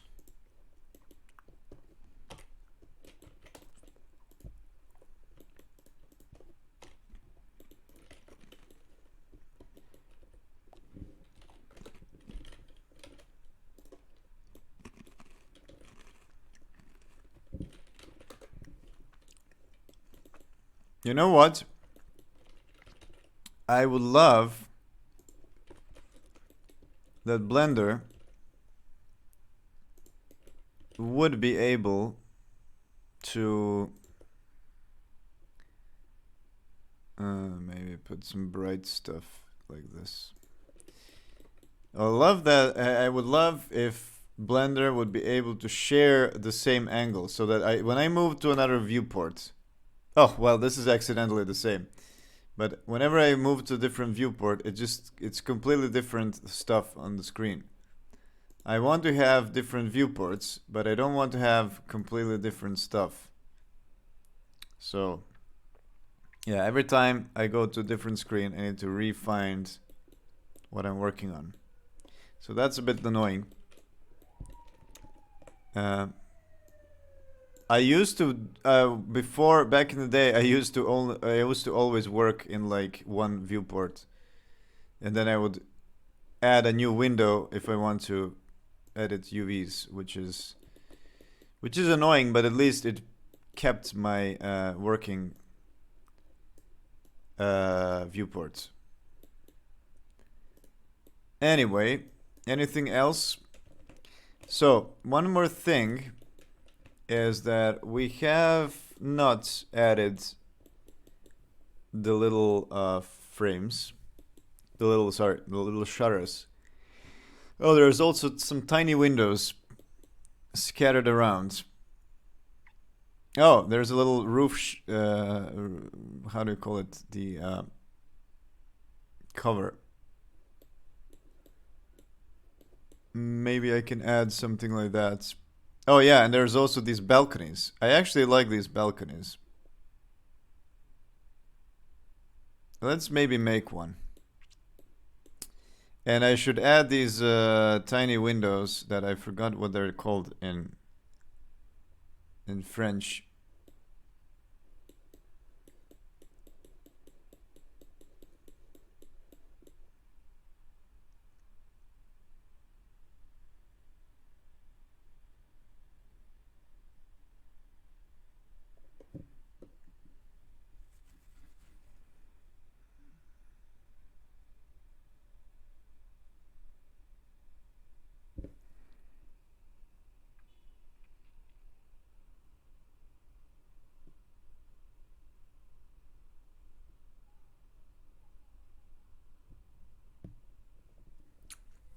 Okay, just thinking here.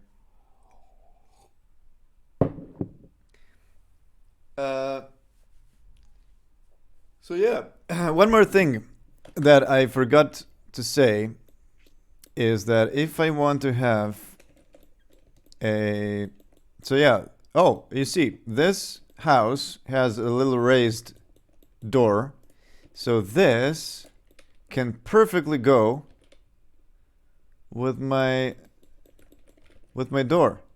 Oh my god, it's almost perfect. Look at that. Except it's in the air. But yeah, I'm gonna assemble these. Oh shit, I forgot to put.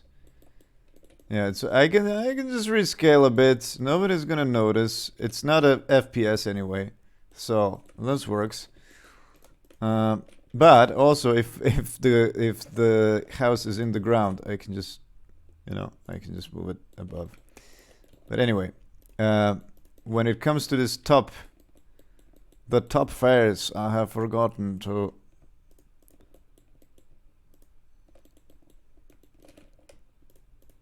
unwrap it. Okay, let's go with project from view. Well, the problem is that each of these are. Let's like move them a bit, just so they're not exact same stone. And let's not use that, but let's use house stone, stone, wall stone, right? It's this one. And maybe I use these bricks. Also, why is wall stone not pixelated?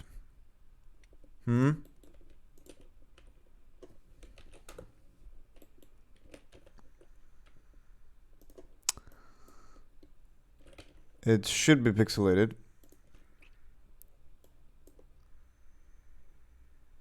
Wait, is everything not pixelated?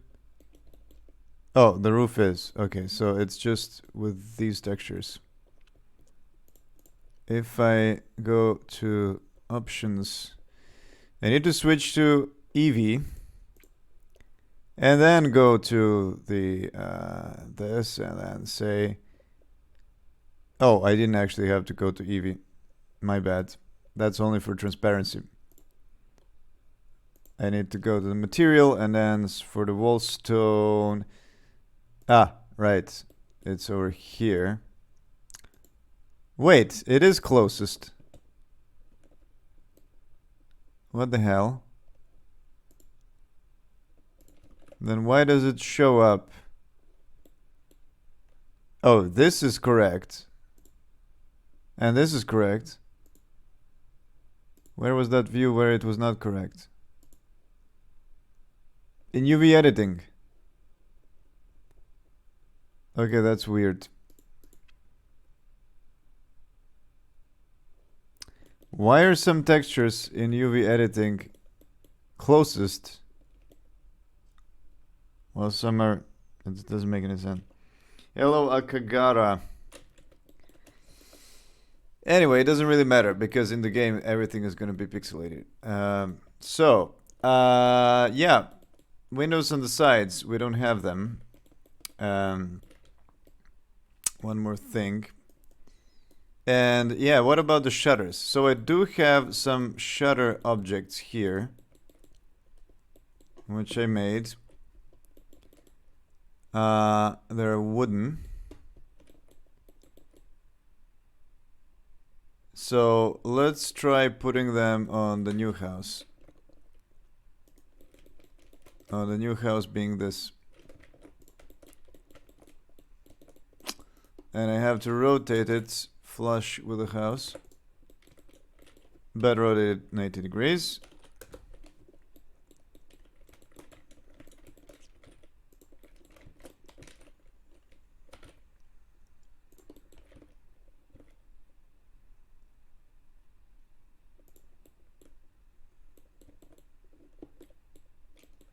Something like this. Is this actually correct?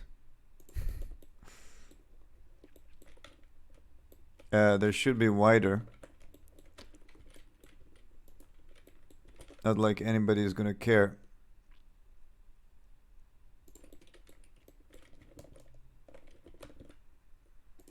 Like this. Okay, and maybe I can just copy them.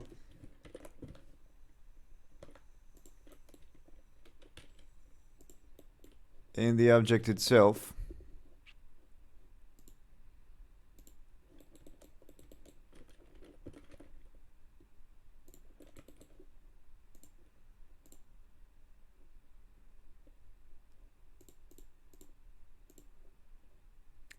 Where are my origins? Yeah, let's put it in the middle of the window. And you know, for future windows, let's just rescale this. It's gonna be enough, I think.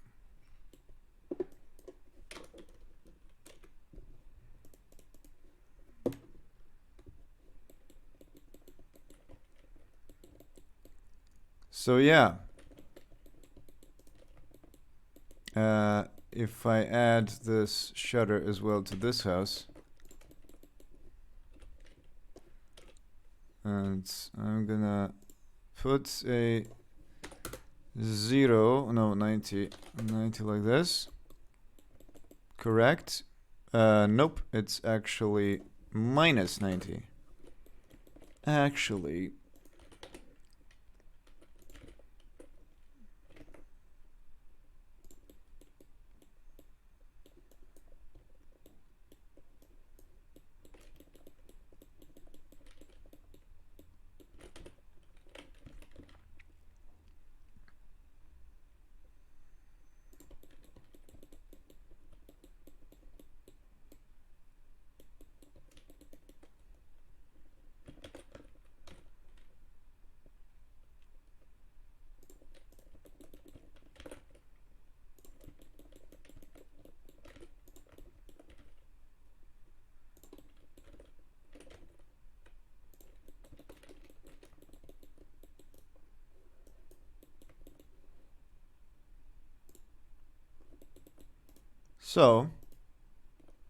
So how is this gonna look?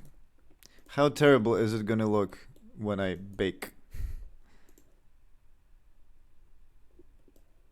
It doesn't look that bad, except that for this blackness.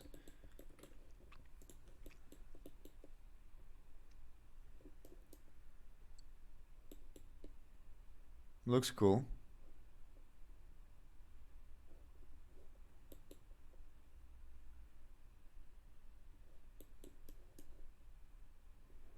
Should I make these tiny windows or is it too much? I don't know.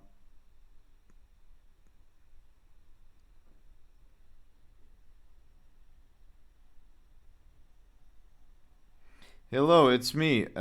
Game look very good. I wish you many motivations. Oh, thank you. I will need many motivations. That's actually a great thing to recommend to somebody because sometimes, I'm not motivated. I'm gonna have some chocolate.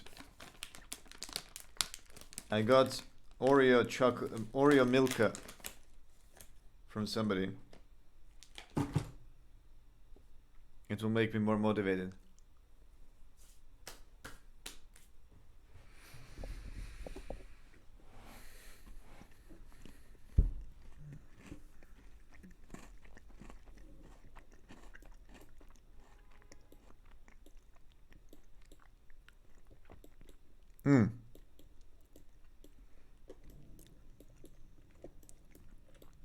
You know what else we should add? Pog. Yeah. You know what we should add? We should add some antennas, some satellite dishes, because I see them everywhere.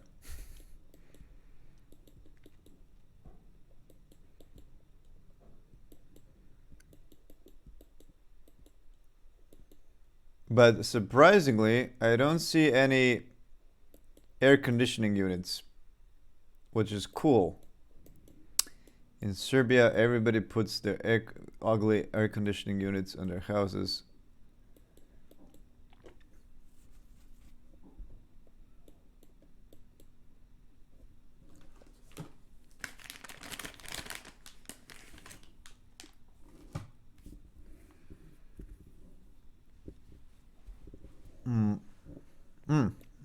And we need the flower pots as well. Come on, let's make some flower pots. I'm gonna merge this with a house.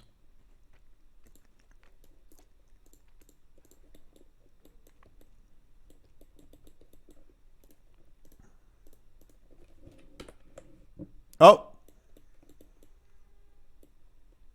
Totally got it fucked up. Nice. Probably because it had totally wrong scale. Oh, and the scale was unapplied of this. Okay, let's apply the scale. And... right, it had a -1 scale. Okay. So -1 scale means that all the surfaces are flipped. But now they're good. So let's merge these. Cool. Okay. Why is it white? Because it lost vertex colors. Okay, cool. And of course, let's check if we have auto smoothing. We do have auto smoothing. And that everything is smooth. Well, not that. This. Shade smooth. Okay.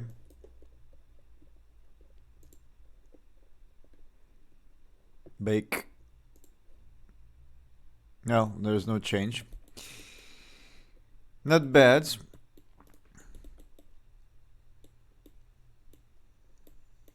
And now my OCD is kicking in. This side of the house is a bit closer to the edge than the other one.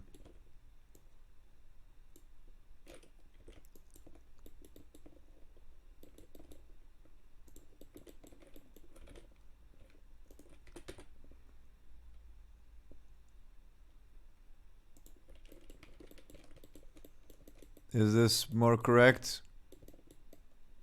I think it is. Okay. So we have a nice house with windows, but the side of the house does not have any. So you know what? Let's add a few.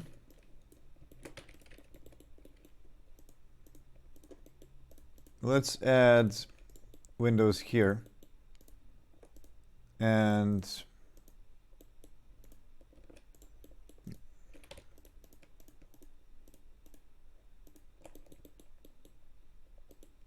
like this.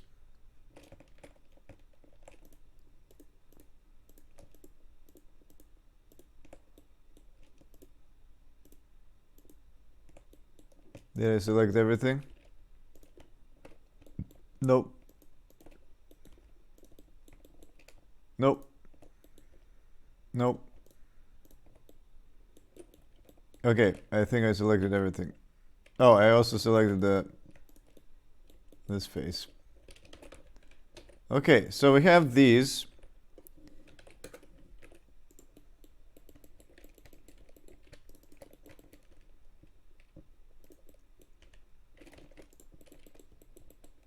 And I'm gonna cut through here because I don't want the other side. Oh, it's a wrong cut. Not that, the other one. This one. Let's subdivide.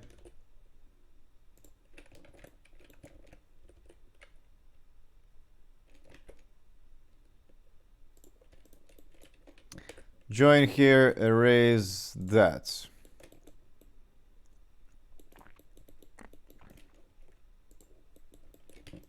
And now we have completely unaligned pieces, which I have no idea why.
Okay. Oh, we have kind of added this. It would be nice to have a little bit randomized positions.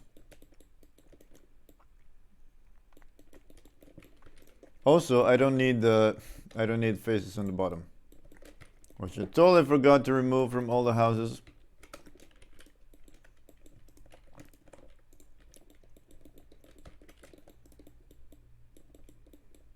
Probably from these as well. Yep. Precious polygons that modern GPUs will not be able to render. Okay, baked nicely. Not bad. The texture is fucked up a bit, but I don't care about that yet. And of course, we're gonna need to add some shutters.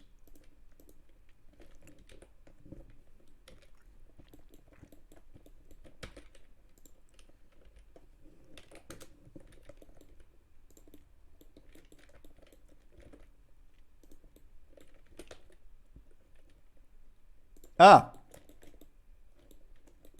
nice. I totally forgot. Well, the shutters also have the little hinges I forgot to put. So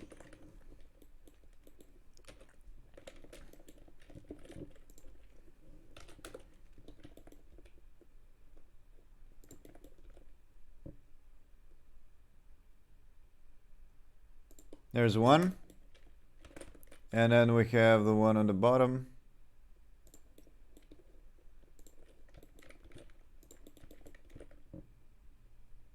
And that's kind of it.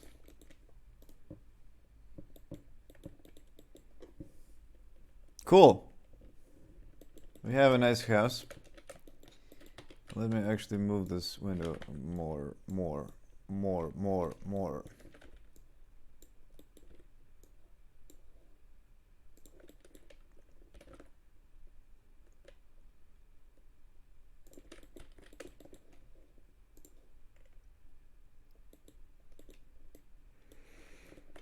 Okay. So now, because we have this simple quad, I can just add it to any building. So I can add to this one if I want. Let me do that actually. It is a little bit annoying working with this. I didn't select any back faces. Okay, there's still some things to... Okay, let's select these first. Oh my god, these tiny things are annoying.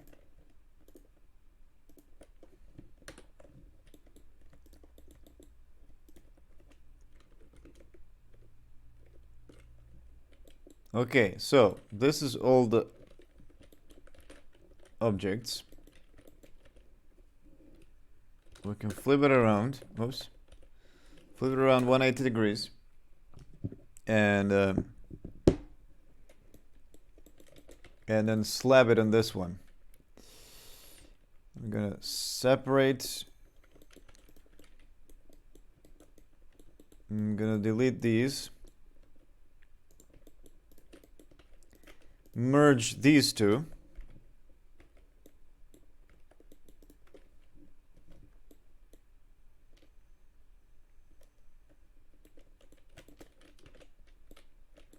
Select all these. And then put it on this corner. Okay, well, it's almost perfect, or it is perfect. Except that I need to merge a bit. Okay. So if we bake this, what it's gonna look like? That looks decent. That looks cool. There's no huge weird problems. Well, except for the... Oh, I forgot the UV.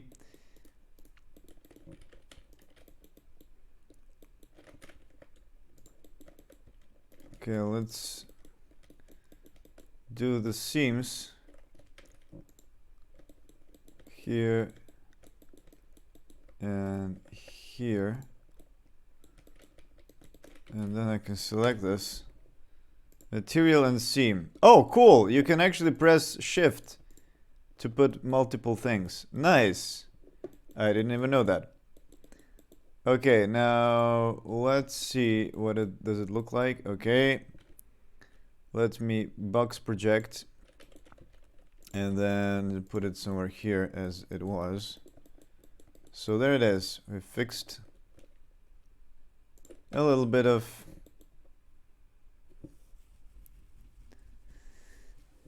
yeah, cool, nice.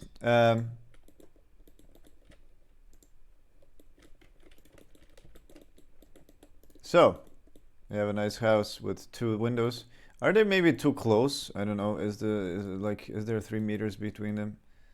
They look a little bit too close, I have to say. Maybe the upper floor should actually be higher up.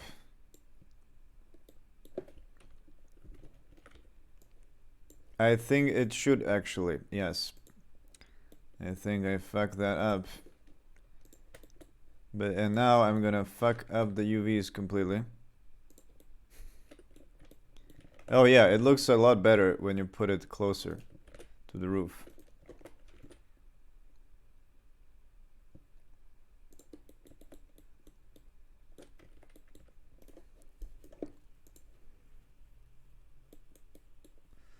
Okay, so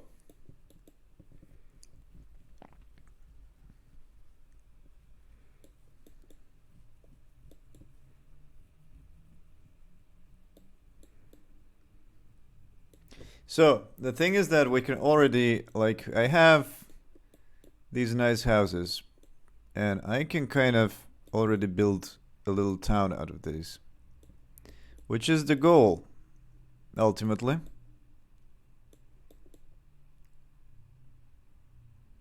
I don't know if I want to have these tall houses with weird paints. Yeah, this is fucked anyway, so I'm gonna delete this one. And then I can put this over here. I don't need stairs for this one. And I have this one.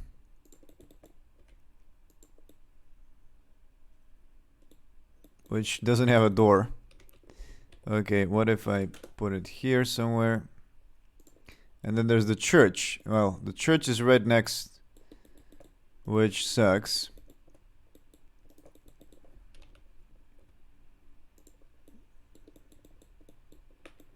I didn't have any room to put churches.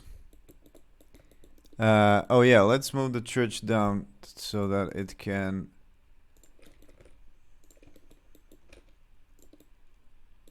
The stairs are here. And yeah, I think that we should align this with the road better, with the stairs, because yeah, I did decide that this is gonna be the place for the church. So yeah, the road. Okay, let me use a little bit better. Okay, let's just have a pure object. Yes, so that I can see the slopes a little better.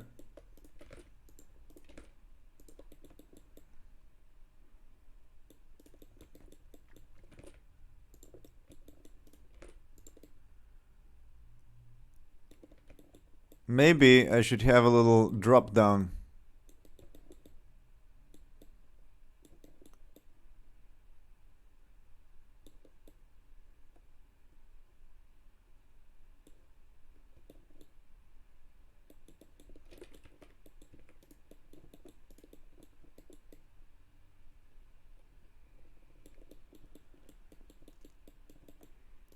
What is this? Oh, it's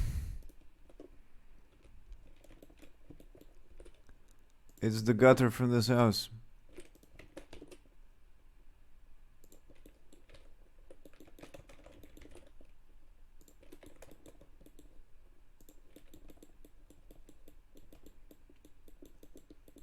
Okay, so select a whole town. Let's rebake. Let's rebake the town, and I'm gonna also rebake. What is this? This is my old windowless test house, I guess. So let's remove it.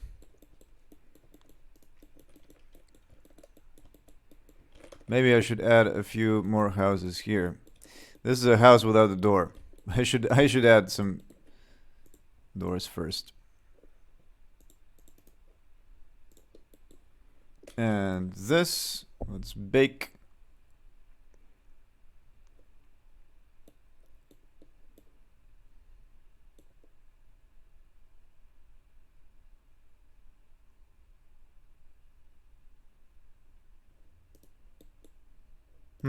Interestingly, did this bake?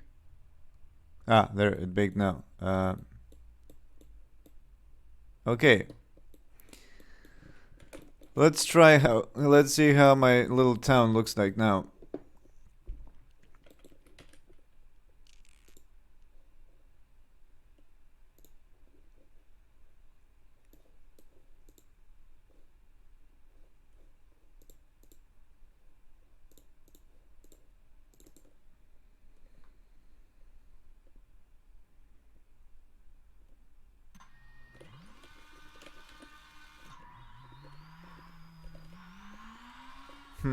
Why are these white?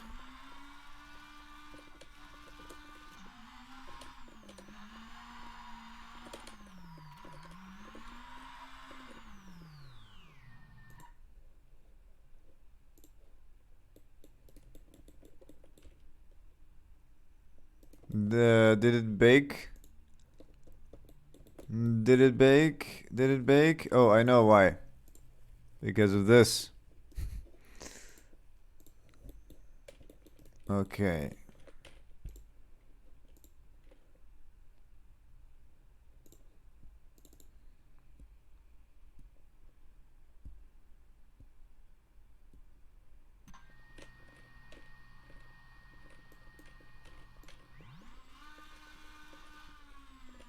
So yeah, the stone makes houses very dark.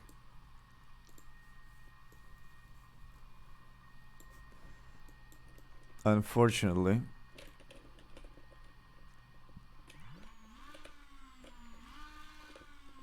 Maybe I can turn this house into one of those modern painted ones. Ah, see, if I turn this into modern painted house, then there should be some bounce lighting on the church. So let's try this.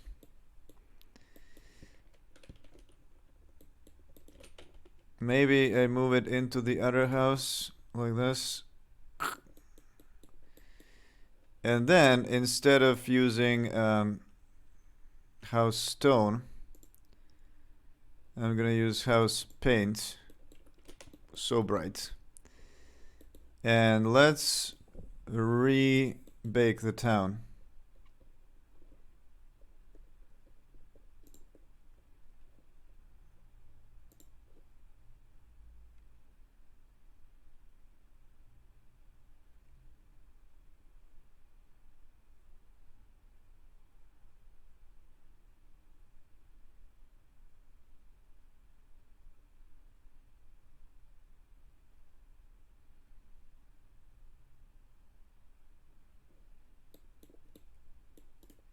Okay, so it didn't change the reflection much.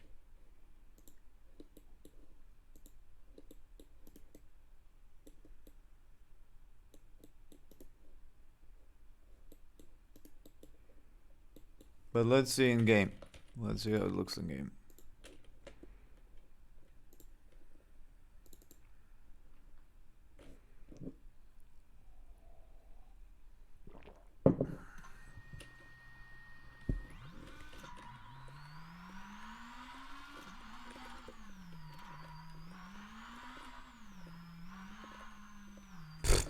Almost unnoticeable. Let's just remove the frame buffer for a moment.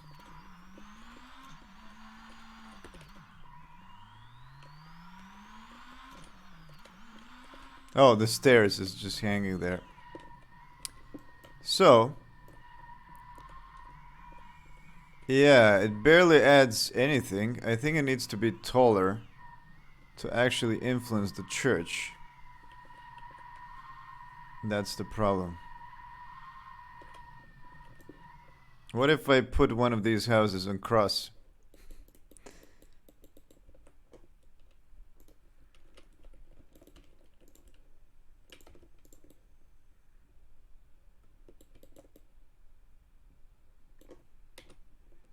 Then it really reflects onto the church.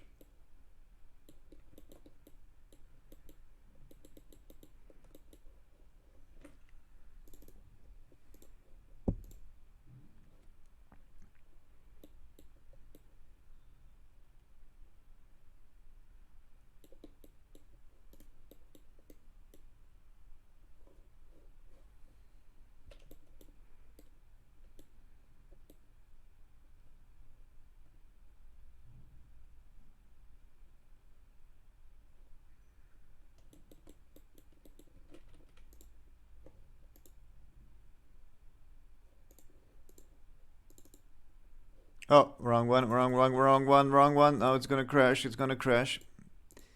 This one.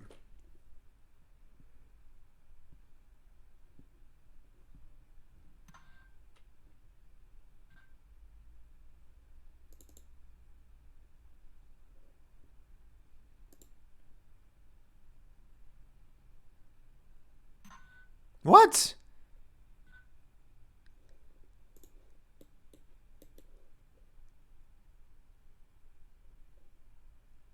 Okay.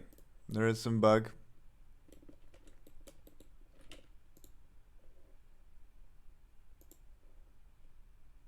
Strange.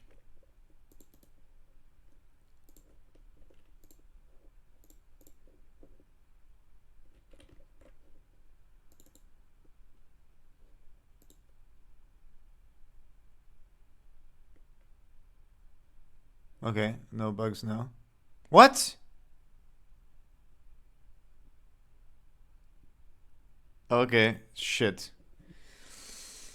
What's the problem now? What's the problem now? What do you want?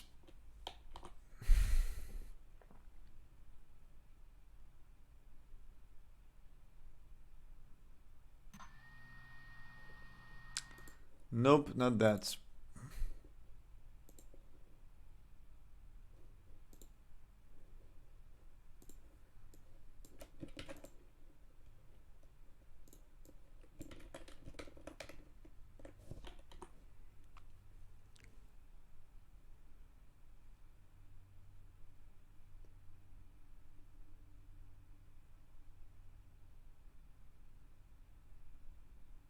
There's something wrong with the mesh.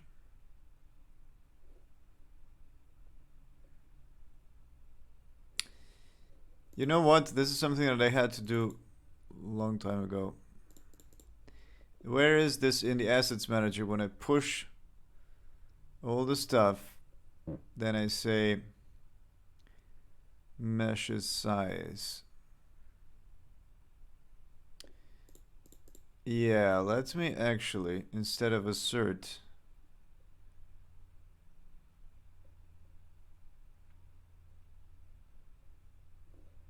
no, it's in the physics. Physics, physics, physics.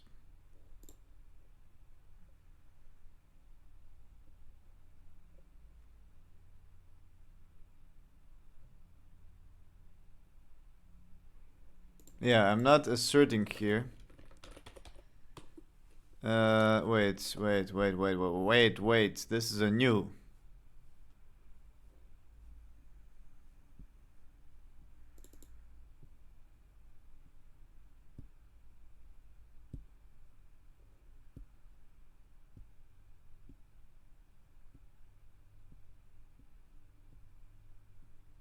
Collision shapes.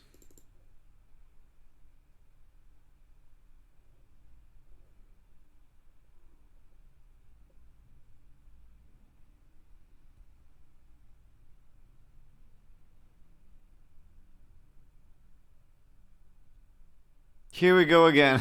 Yeah. Yeah, I'm suspecting it's the number of rigid bodies. I need to just remember where is my uh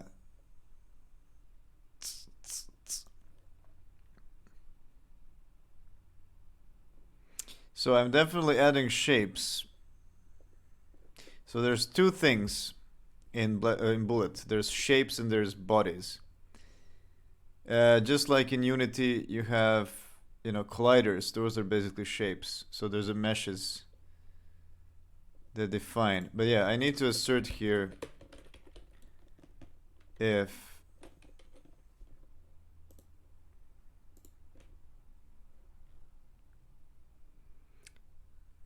oh wait, what? What the hell is a aligned object array?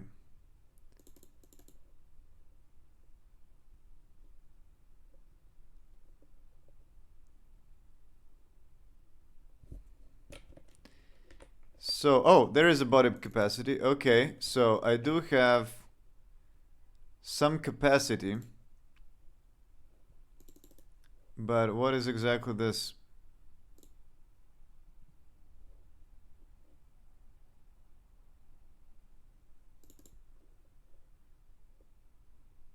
Delete collision shapes.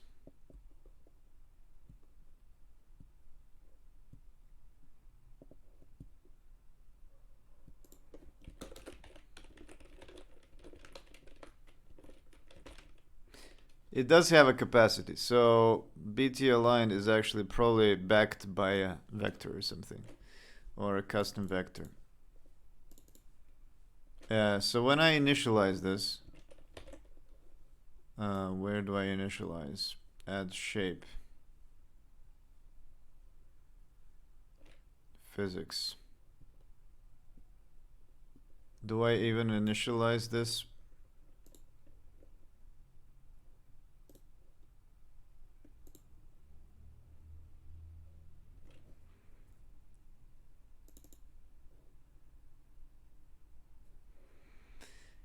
So it's there. That's one. That's two. Okay, why is Visual Studio so stupid to not focus on the middle of the screen? Okay, that's it. And that's it. So I guess it gets allocated automatically. And what exactly is body capacity?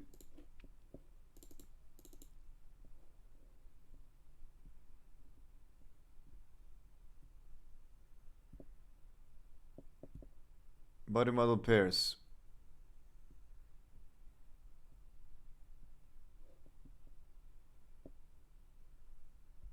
So this is the initializing. Okay, let's actually yeah, I'm not gonna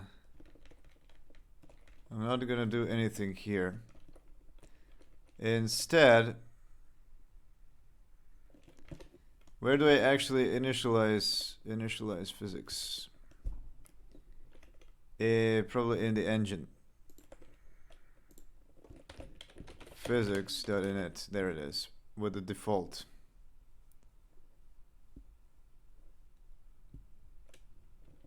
Okay.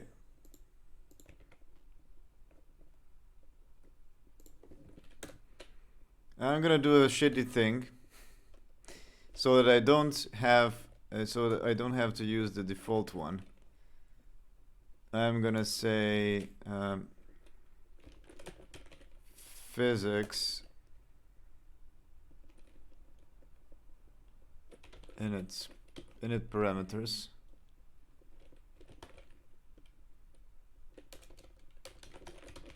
Physics params. Physics params.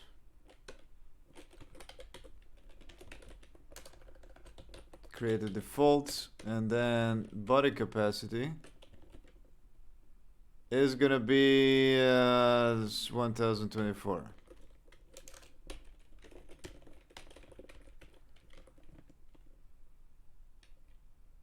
And I'm gonna need to remember that this overrides. The only reason I'm doing here is so that I don't have to wait forever for the recompilation of the engine.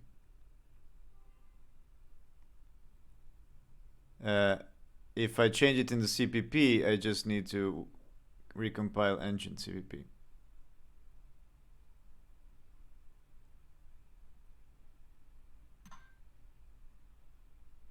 Okay, so there's still a problem. Ta-da! It's the same one. Is it the same one?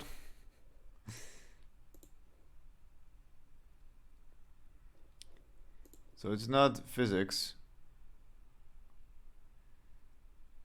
Object by the name of cube not found. Oh, that's okay. Bind vertex array. This again seems to be the same problem.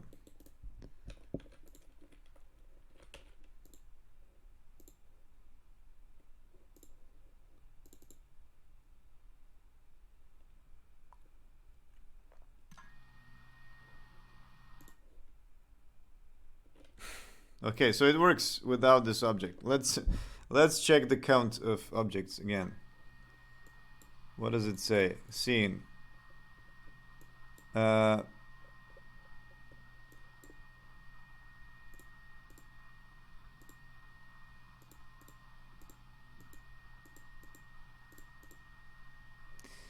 You know what? Let's add that into the Let's add counts.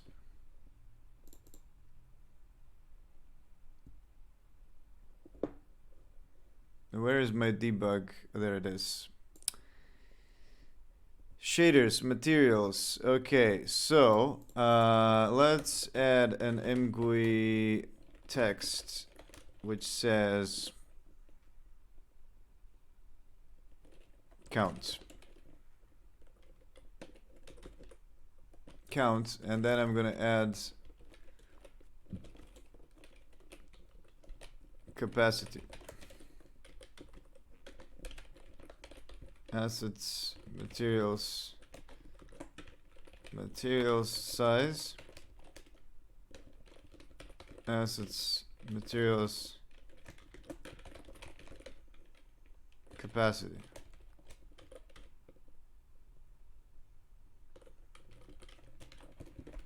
And let's do that for everything.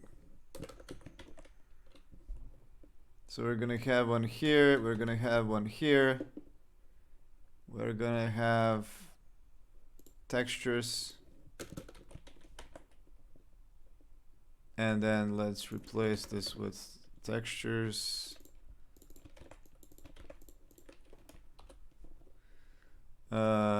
Here we're gonna have materials, here we're gonna have shaders,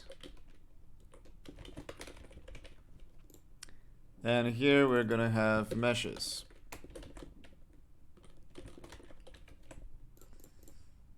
And then in the scene, let's add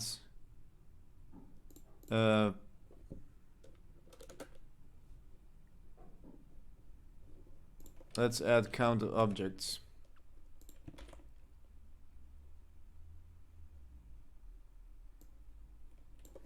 Scene object, game objects dot size, and scene dot game objects dot capacity.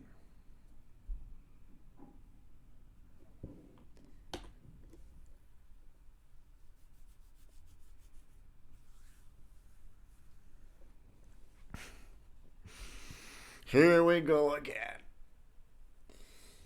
Yeah, indeed. Indeed.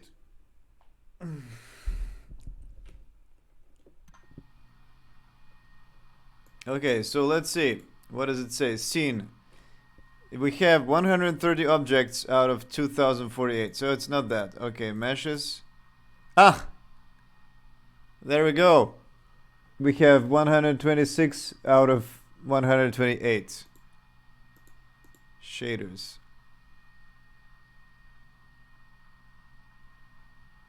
10 out of 16. 22 out of 64 materials. 30 out of 64 textures. So yeah, the number of meshes we should increase.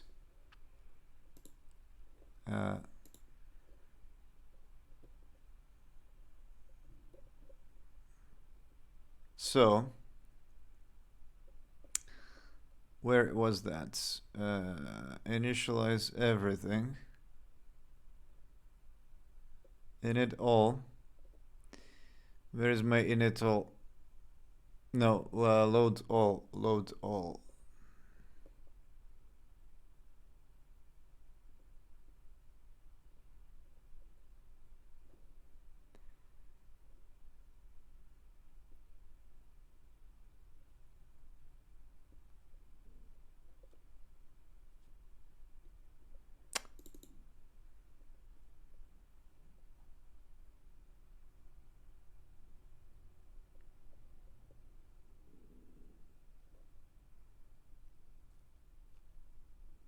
How did I so quickly use so many meshes? That's funny. I used to have last time I had a bug, it was like 64 meshes, right? And then suddenly I have 64 more. Can you just initialize this capacity with the actual count plus the margin for the dynamic acid? Yeah, the problem is that how it works right now is that I'm using GLTF. I'm loading GLTF after I load in So yeah, I kind of need to prepare the array before loading GLTF. That's sort of how it works. I could kind of pre-read the GLTF and then check how many meshes is there in the GLTF, and then initialize an array, and then load meshes into an array. But it's a bit of a complication because I have to refactor a lot of things then. I have to split a GLTF generation.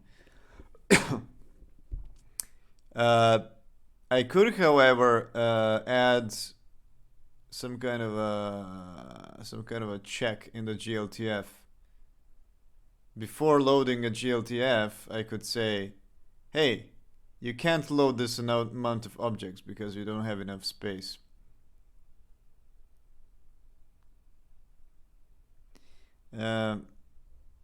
But yeah, right now I'm just gonna add, and I've already forgotten how I'm doing this. Asset manager. Init all. Wait. When I init all. No, when I say load all. Load all. Oh, I only pass it a folder path, but where is my capacities? Oh, that's initialization. Oh, there it is. Oh, and I do that in the engine. I see. Engine init assets init. There. This is the problem.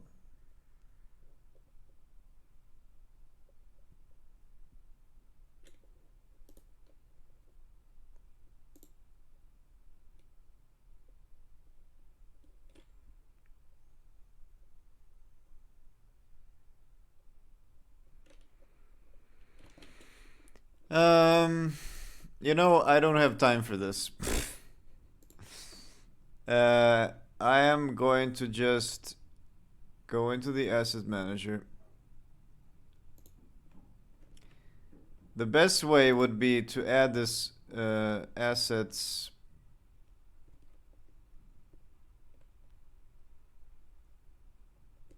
Yeah, the best would be to initialize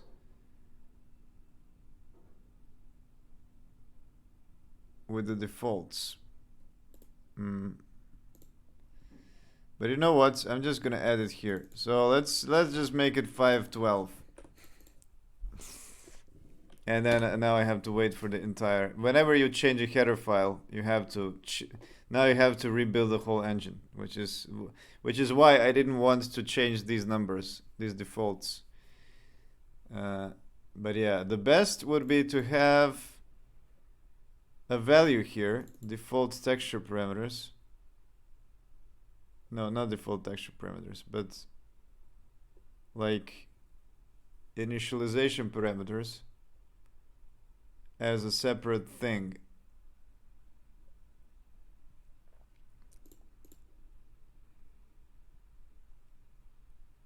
So if I have them here, like init params, and I say, yeah, init params, and then I can, instead of having a load mesh, no, wait, instead of having init with the props, I would say like set init params, and then have this. So that I can split that from the engine. And then not have anything in it.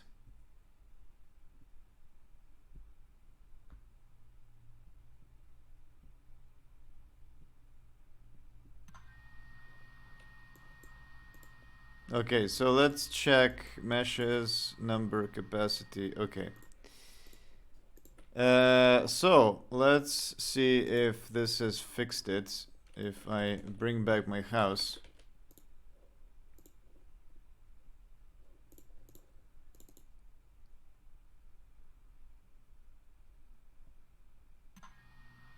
Yeah, there it is. That was a problem. Okay, good thing that we solved it.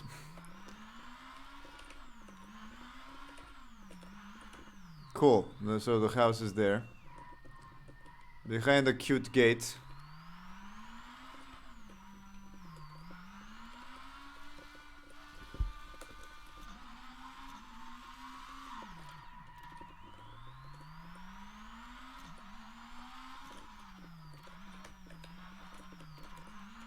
It's kind of hard to see now inside the town because of the shadow.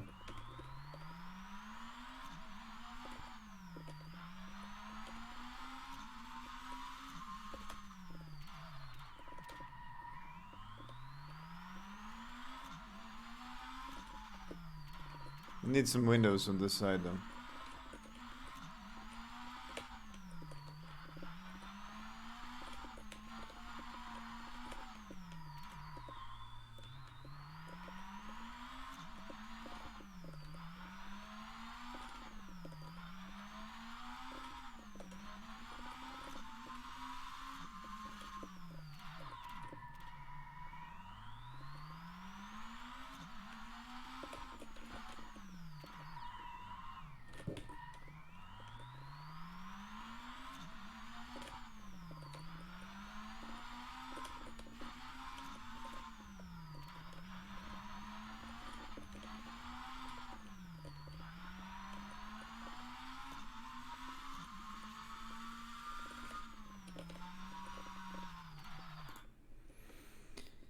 It looks cozy. Yeah. Yeah, the town is nice, but the shadows are too strong. I'm not a fan of that. Like, you don't see anything here.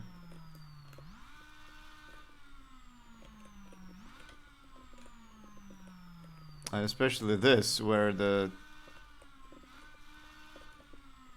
town is casting all these shadows. What if I increase the sun? Also, yeah, let me actually try with a little bit of some ambient light. Yeah, I can increase the shadow here where it's in this one. Rendering. Yeah, I have this shadow multiplier, so I can remove the shadows completely, or I can put it to any other color. Yeah, if I put it to like something dimmed.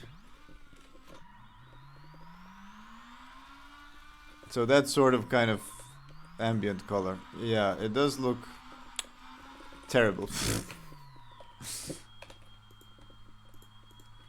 But the thing is that...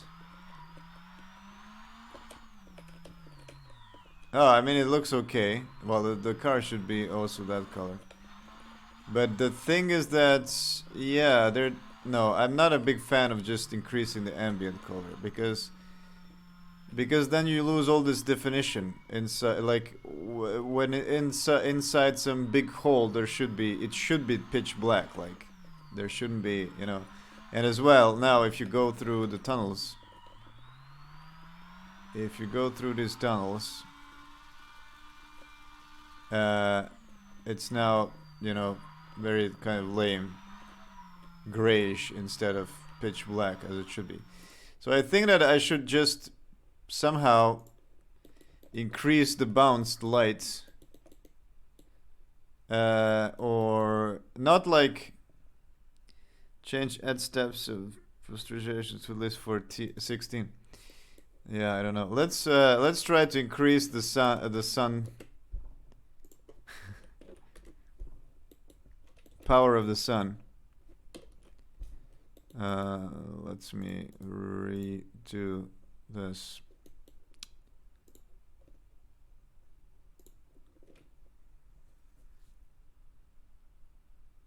Now there should be more bounce.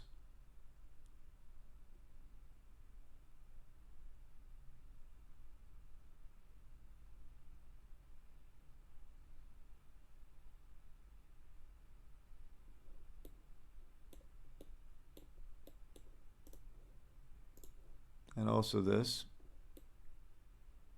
Yeah, maybe that's a better solution.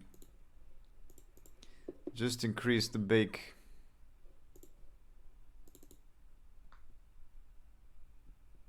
You can power the light map in the frame. Yeah, that's that's also what I just thought about. Instead of just, yeah, instead of a simple multiplication, I can like yeah, do sort of like a levels thing.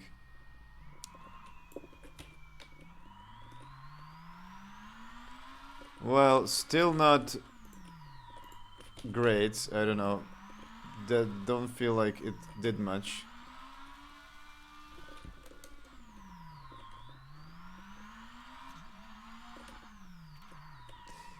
It is only visible on the white on the white buildings. So I think that the color of the stone, like anything that's a little, it's very like this stone is not that dimmer than the white thing. But when you look at the shadows, it's huge difference. So am I doing something wrong? Am I? Did I put the reflection to something really high on this material? What does it say? No, the roughness is 0.5. Just like on this one. Stone. Roughness is 1. Interesting. Maybe that's the problem. And what is on this one? House paint. Roughness is 0.5. Okay, let's try to reduce the roughness of the stone. Does that change a lot? Oh, it does. Okay, now it's a huge difference. Interesting. Okay. So also this road is as 1 roughness. If you decrease that... Okay, now... now it might be completely different. So yeah, roughness plays a big role. I didn't know that. Maybe you need some gamma correction. Yeah. Yeah, I might add that. But let's try solving it in the bake first.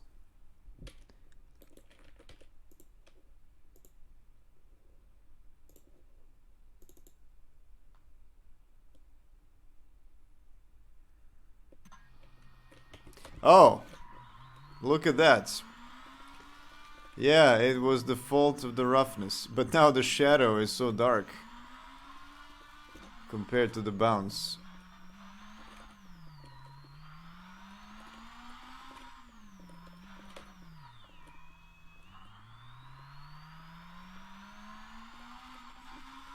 Yeah, now I should like reduce the sun.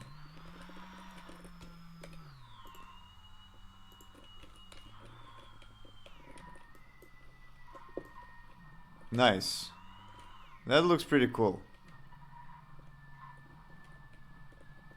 Wow, it's radiating. So red. Yeah, now you can see, yeah, now you can even see the back of the church.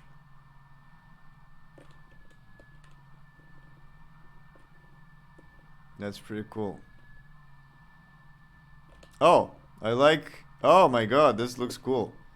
Is it green because, what is reflecting green? Is it the grass? But it's nice, like there's a direct light and there's bounce light. And even the backside of the church is lit. It's lit. It's red. It's pog.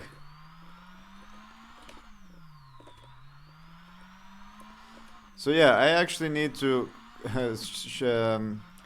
finish the stream because I'm going to a dinner tonight, and so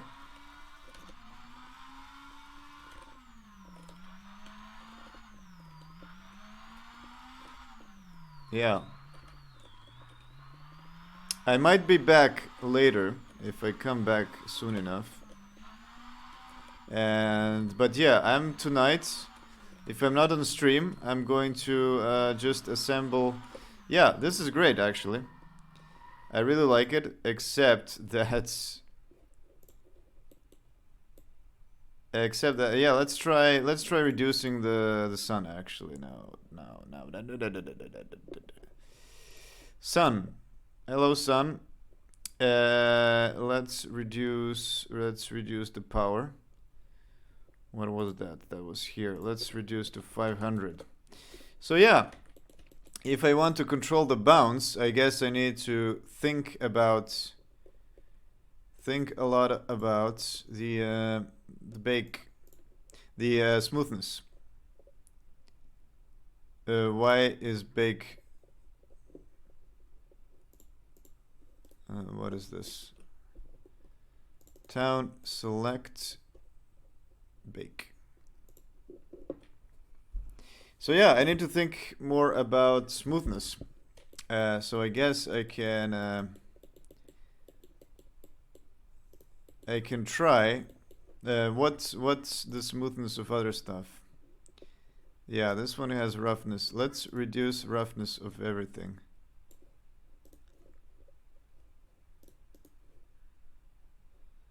Grass is also very rough.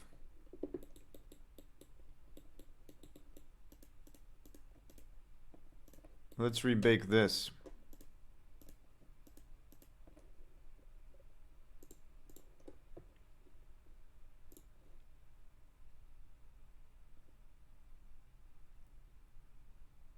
Okay, now it's really light in the entrance. Oh, nice.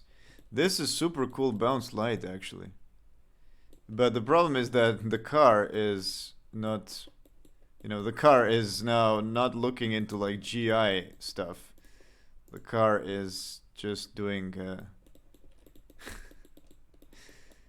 the car is just doing a simple raycasts.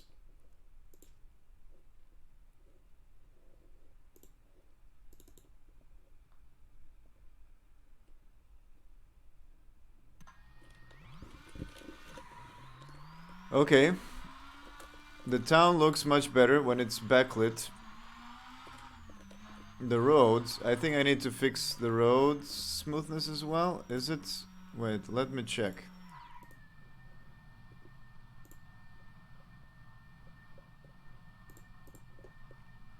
Yup. Road wall. Stone wall. Wall roadside. Okay, let's rebake now. Yep, huge difference. Yeah, so the problem is that now the shadow of the car is inconsistent. Let's restart this. Oh, what happens? Oh no! Another bug. Did I forget to select everything? Probably.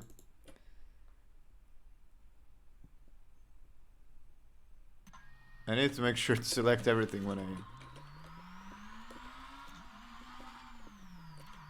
Okay, well, it's not that much of a difference for the road. Let's see what the tunnel looks like. And then I'm gonna slowly and... Oh, that looks cool. It's still the old tunnel, which is good, except it has new reflections. Better GI. Let me remove the frame buffer just to evaluate. Okay, so, yeah, this I didn't rebake. But I did rebake the lower one.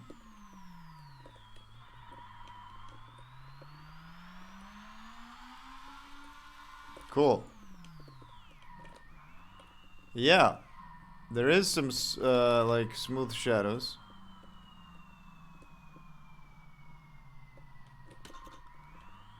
But it doesn't ruin the experience of the GI.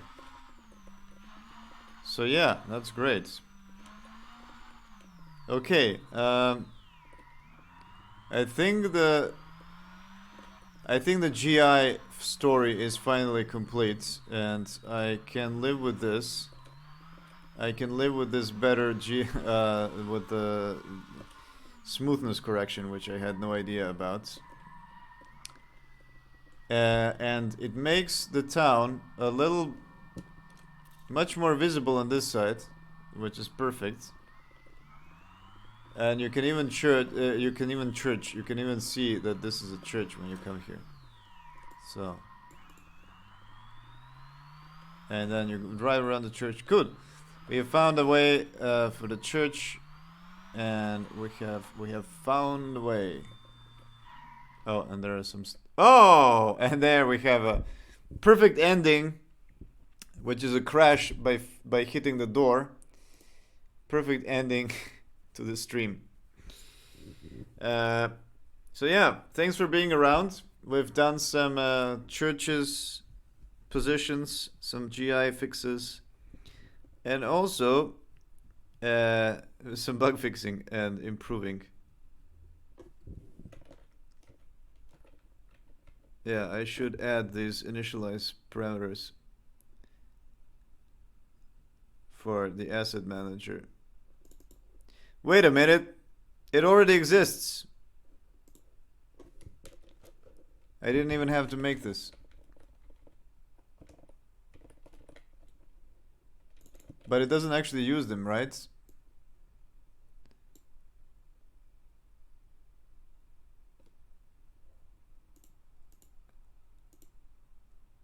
It does use them. Oh, but it just sets them, I see. And that's the thing.